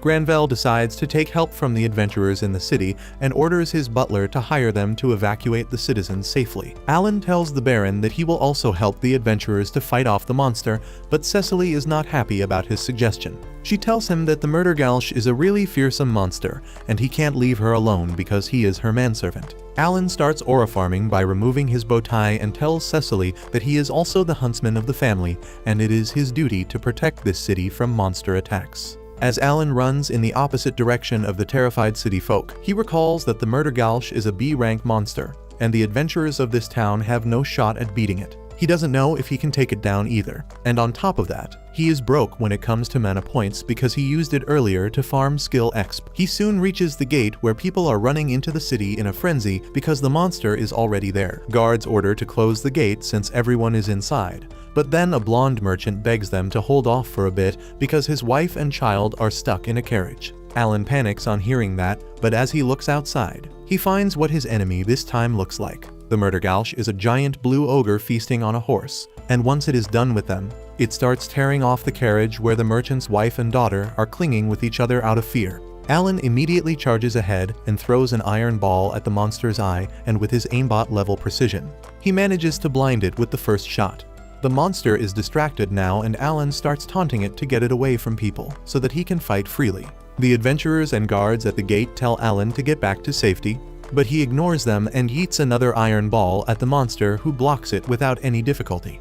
The monster's full attention is on Alan now, and he tells the guard that he will lead it towards the White Dragon Mountains. The guard and the adventurer tell him to look behind him and Alan turns around just in time to evade a sneak attack from the giant monster. He runs away from the city with the monster chasing after him, but he can't fight it yet because his MP is still 0. He barely dodges an earth-shattering punch from the Murdergalsh, who doesn't take advantage of the fact that Alan is on the ground and instead smirks mischievously at him. Alan realizes that the monster is playing with him and waiting for him to attack. He wonders when did this game turn into turn-based RPG, but that allows him to check that his MP has been refreshed, and now he can fight at full strength. He immediately deletes all the copies of the grass-type summon and the Sabertooth and instead creates more copies of the butterfly to boost his agility and endurance. Using those buffs, Alan runs further away from the city with the monster following him, and once he is sure that no one can see him, he summons a bunch of butterflies in order to put it to sleep. However, their special ability has no effect on the giant monster, so Alan decides to increase the dosage. He summons 3 more butterflies, but their combined power also can't put the giant monster to sleep, and instead, it simply slashes them away and lets out a menacing roar. Alan panics on seeing this and starts running deeper into the forest with a monster more desperate to get him than the hot single mothers in my area are for me. Alan gets exhausted after a couple of hours, but the monster has infinite stamina and it keeps chasing after him. Alan decides to give him the slip by vanishing into a thick cover of trees, and that is the first thing that works on him since the first iron ball. While the monster searches for him, Alan catches his breath and wonders why his debuffs are not affecting the monster at all. He has tried all his insect-type summons to weaken it, but they all failed, and now he has nothing up his sleeve. He has also used up a bunch of magic stones to make up for the summons he lost. But on the positive side, he has brought the monster far away from civilization. Alan pulls out his cape from the dimensional storage and decides to head home quietly, but suddenly, he feels chills running down his spine. He turns around to discover that the monster has already found him, and he runs away in a frenzy. 3 days later, Alan returns to the city, terribly worn out. He collapses in the arms of the guard and opens his eyes in the Baron's mansion with Cecily nervously watching over him. Alan greets her as soon as he is awake, and Cecily gets teary-eyed on seeing that he is fine. She begins lashing out at him, asking how dare he make her worry when he is just a manservant, but the butler asks him how much does he remember about the time he was away from the city. Alan acts distressed as he says that the monster chased him for 3 days before he found his way back to the city. and the butler takes him to Granvelle to report the details. Alan tells the Baron that he couldn't beat the murder gauche, and it took all his strength to lead it away from the city. Baron Granvelle is impressed that he could do that, and even Zenolf remarks that Alan took on the duty of the Night Order and protected the city while they were away. Granvelle tells Alan that he deserves a reward for his brave act and gives him 10 gold coins from his side, and another 10 gold coins from the merchant whose family he saved. Alan is super delighted about that and wonders what kind of gear should he buy with that. He decides to buy a mithril sword worth 25 gold coins that easily chops the limbs of an armored ant. However, it is still not sharp enough to penetrate its armor, but Alan can easily cut through the joints and extract magic stones out of the monster. He decides to take the day to experiment with his abilities and summons 3 hawks. He sends one away and turns the second one into a card, and then takes out 3 items from his storage. He puts a fruit in a bag and asks the hawk in front of him to tell what is inside the bag. The smart bird picks the fruit, which is not a surprise, but when Alan summons the hawk that he turned into a card, it also picks the fruit. Alan then summons the hawk he sent away, but it can't guess that the item inside the bag is a fruit. Alan finds the results interesting, so he creates and summons another hawk, who shares the knowledge of its brothers and points out that there is a fruit inside the bag. Next, Alan creates a pigeon to see if it can do the same thing, but it can't answer his question. This makes him realize that created creatures can share information with each other, but once summoned, they cannot do that. Alan concludes that this means the summoned creatures can pass their knowledge to others even if they die, giving the summoner advantage in a long-drawn battle. The next year, Mihai returns from academy, and as Alan requested, they spar again. Alan finds that even after defeating over 2000 C-ranked monsters and reaching level 28, he still can't keep up with Mihai, who dodges all his attacks and disarms him. While Alan acts humble while accepting his defeat, he feels really jealous of Mihai and wants to throw a tantrum when Cecily tells him that he did better last year. After that, the entire family has lunch and Mihai is astonished to learn that Alan fought a murder gauche. Alan says that he didn't do much fighting, and Cecily adds that he ran like a rat for 3 days and then slept for 2 whole days when he returned home. Mihai is still impressed that he managed to survive being chased by such a powerful monster. And when his brother asks him if he could have defeated the monster, he refuses, saying that a B-rank monster is too much for him. Granvelle tells him to keep working hard till he can beat B-rank monsters, when suddenly, a knight comes running to give him really important news. He reports that someone from the Adventurer Guild saw the White Dragon migrating from their side to Viscount Carnal's side, and Granvelle is about to burst from happiness. He says that he waited too long for this, because now they will have the chance to mine mithril after a century. He is excited thinking about how this will boost his territory's economy and immediately commands Zenolf to lead a team to survey the mountains and return the mines to operation. Zenolf agrees, and Mihai eagerly asks if he can help them in defeating the monsters on the way to the mines because he has some free time. Zenolf immediately rejects his offer to help, because if the White Dragon returns to their side for some reason, it can be disastrous. On top of that, they need to do a lot of surveying before making the mines function again, and that may take months. Mihai agrees that he won't get the thrill of hunting at home, but at the same time, Alan is worried because if the knights start clearing out all the monsters in the area, he won't get any chance to farm exp. Soon after that, Alan's summon skill reaches level 5, which means he can create stronger creatures. He also gets a new skill called Share, and curious to see how it works, Alan summons a hawk and uses the skill on him.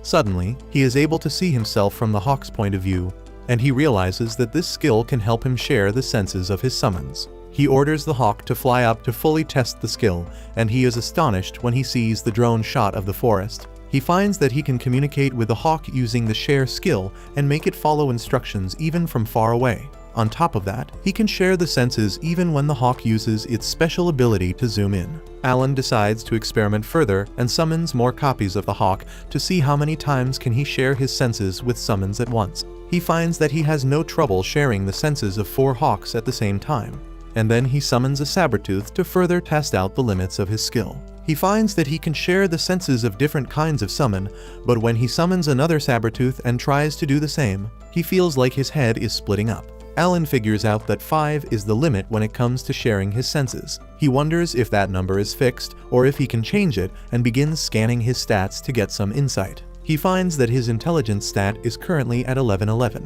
which is the exact time I text my crush at. He thinks that maybe he can share the senses of one summon per 200 points of intelligence, and he decides to test his theory by creating a few copies of D-ranked bird creatures. That puts his intelligence above 1200 points, and as Alan predicted, he can now livestream from the POV of 6 summons at the same time. Alan is impressed at how smart he is, and decides to see the new type of creatures he can summon now. He summons all the basic ones and finds that all of them have a decent amount of intelligence except Mr. Potato. Alan suddenly realizes that since he can command his summons from a distance using the share skill, he can hunt without actually being present in the forest. He immediately tests out his theory by locating a group of armored ants and sending the D-ranked spider to trap them.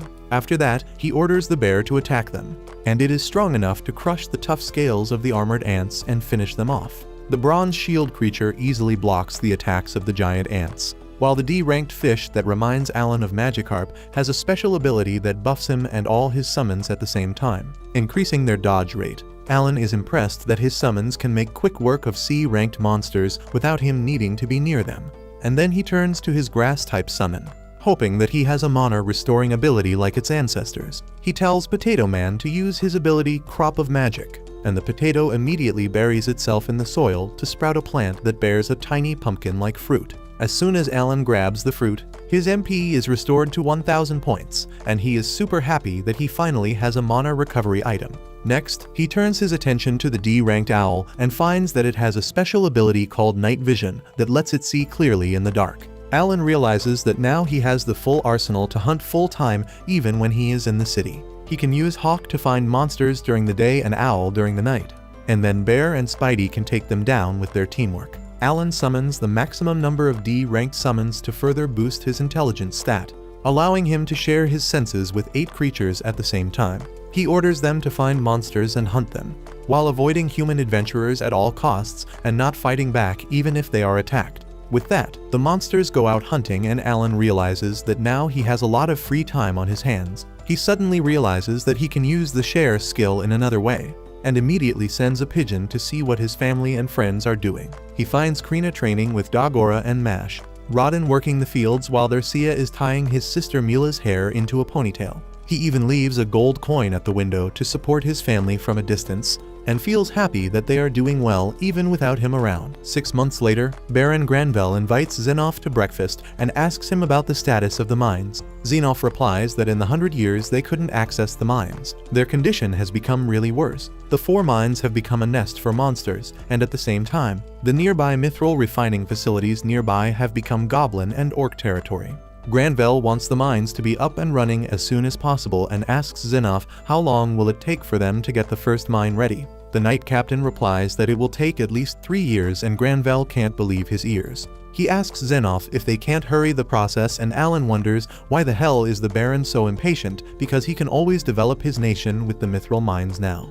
Just then, Granvelle asks Xenoff how Viscount Carnal is doing nowadays. Xenoff replies that despite the White Dragon facing his territory, Carnal tried to power through and mine the mithril anyway. That resulted in the White Dragon getting angry and turning all his miners into ash with a single breath. Granvelle is sure that Carnal won't sit quietly after losing the main source of his wealth, and he advises Xeoff to be careful about his actions. Meanwhile, Alan is doing his chores while thinking that it is finally time for the knights to move out and clear all the monsters from the region. Luckily, that doesn't bother him now because he already has a means of passive XP farming. His grimoire pops up in front of him and tells him that his summons have defeated an orc, and he has got 15,000 XP from that. He has been doing that consistently for the past 6 months, and he thinks that it doesn't matter too much if the knights wipe out all the monsters in the mountain now.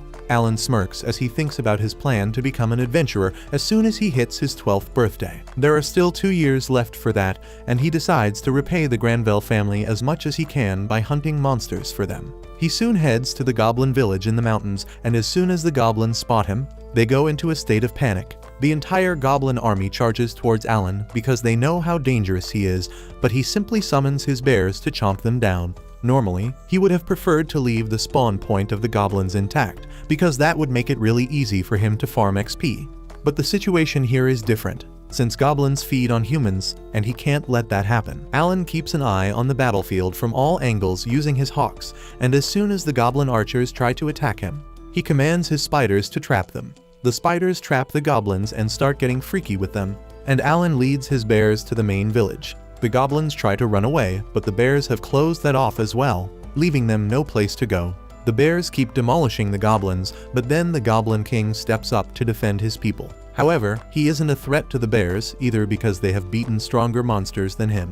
They kill the Goblin King as well, and as the village is burnt to ash, Alan thinks that it was too easy. He only gets around 48,000 experience for the hunt, but he plans to destroy all the goblin settlements in the area one by one before moving on to the orc village that is ruled by the powerful Orc King. Soon after that, Mihai returns home and Cecily goes to the airport to welcome him. She is really excited that he has graduated and now is going to live with his family. But Mihai looks oddly depressed. He remarks that Cecily has turned 10 years old already and then asks Alan if he is ready for another round of sparring. They reach the mansion, and both Mihai and Alan get ready to fight. Thomas and Cecily notice that Mihai has been acting odd this time, but Alan has not yet realized that because he is too excited to fight. He has become 10 years old, which removed the limiters on his account, and now he can use the full benefit of his stats. He has already stacked his card storage fully with summons that increase his strength and agility, and he thinks he is ready to take on a genius. As soon as the battle begins, Alan dashes towards Mihai with full speed.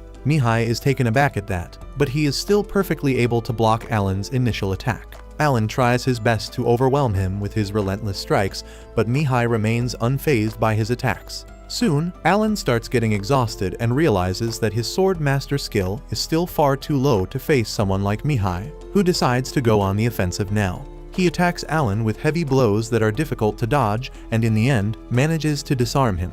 Xenolf declares the duel over with that, and Alan realizes that even after all this progress, he couldn't stand up to a natural talent. Mihai praises him, saying that he has become even stronger now, and Alan extends his hand for a handshake, but he simply ignores him and heads over to his father. Cecily comes to rub the L in Alan's face and tells him that he is still no match for her brother. She then suggests Alan to take lessons from Mihai now that he is back home, and Alan realizes that this stupid brat occasionally says some good things too. However, their plans are ruined instantly as Mihai comes to talk to them about the noble's duty, which means he won't be coming home anytime soon. Both Thomas and Cecily are shocked on hearing this and ask Mihai what kind of duty forces him to stay away from home.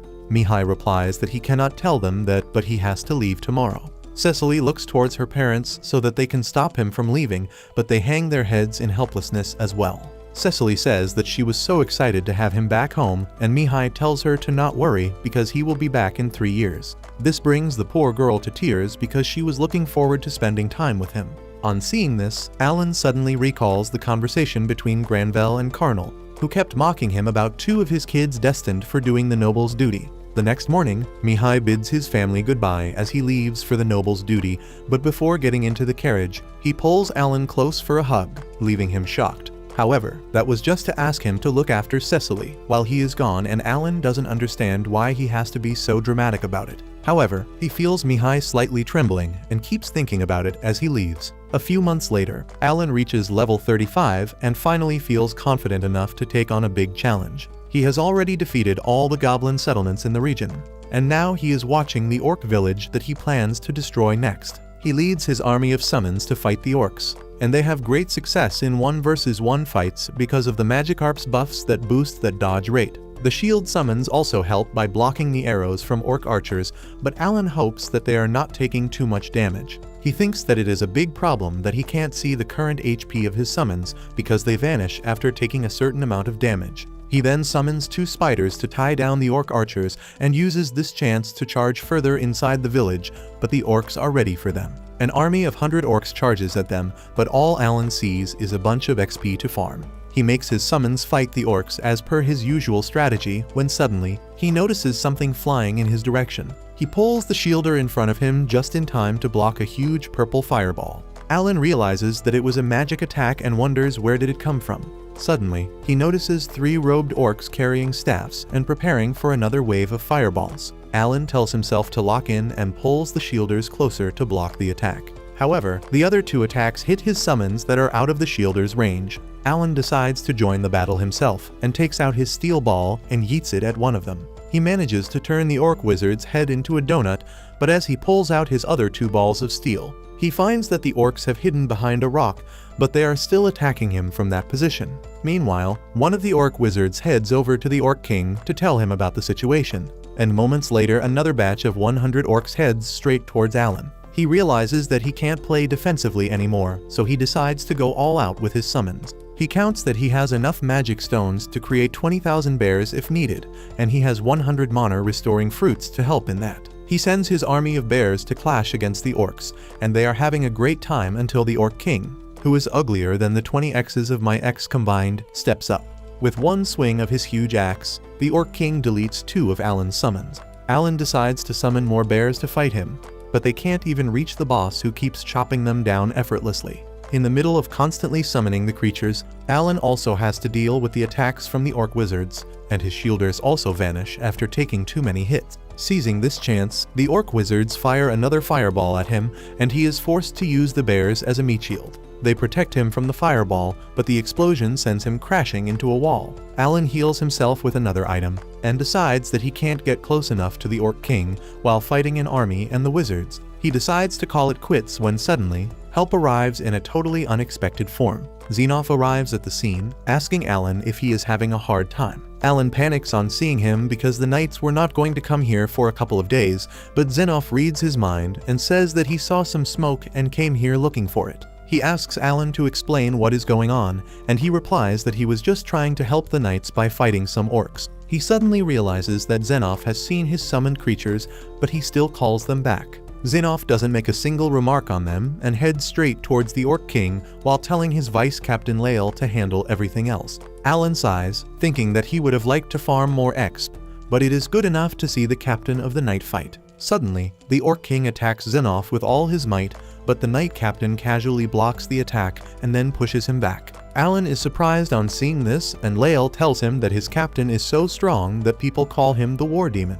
While Xenoph easily blocks the attacks of the Orc King, Lael also decides to join the fight. He spots the orc wizards and heads towards them, but an army of soldier orcs stand in his way. He simply jumps right in their middle and unleashes his aura that makes him even stronger. The orcs charge at him, but he thrusts his spear towards them, leaving holes in their bodies and taking out one orc wizard in the distance. The other orc shoots a fireball at him, but Lael cuts it in two and lets the orcs behind him burn. He then starts slashing the orcs around him, and Alan wonders if he is so strong. How did he get his ass whooped by Krina a few years ago? In the meantime, Xenoph jumps high up in the air and slashes the Orc King in two without using any skills, and Alan is truly impressed. Later, he goes to the night camp and has meat on bone for dinner, while worrying that the butler will scold him for being late. Xenoph asks him if he was the one who destroyed the goblin villages as well, and Alan shyly affirms. Xenoph says that he always had the suspicion about that, because as soon as Alan became the Granville family's huntsman,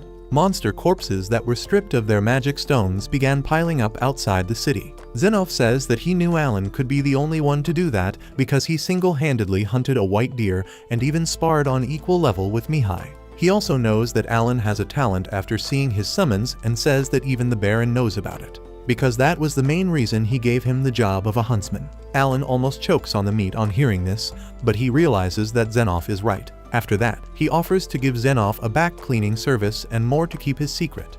But the Knight Captain only wants him to share information about the monster clean up with him in exchange. Alan agrees, realizing that he was overstepping his limits by taking up the Knight's work till now. On that note, he feels really amazed that Xenoph is still alive with a terrible scar on his back that must have been from a wound that would kill normal people thrice over. A few weeks after that, Alan attacks another orc village, and this time, he is able to defeat the Orc King without any help. He is glad that he figured out the strategy after failing once and targeted the orc wizards first, and then defeated all the regular orcs, and then finally the Orc King.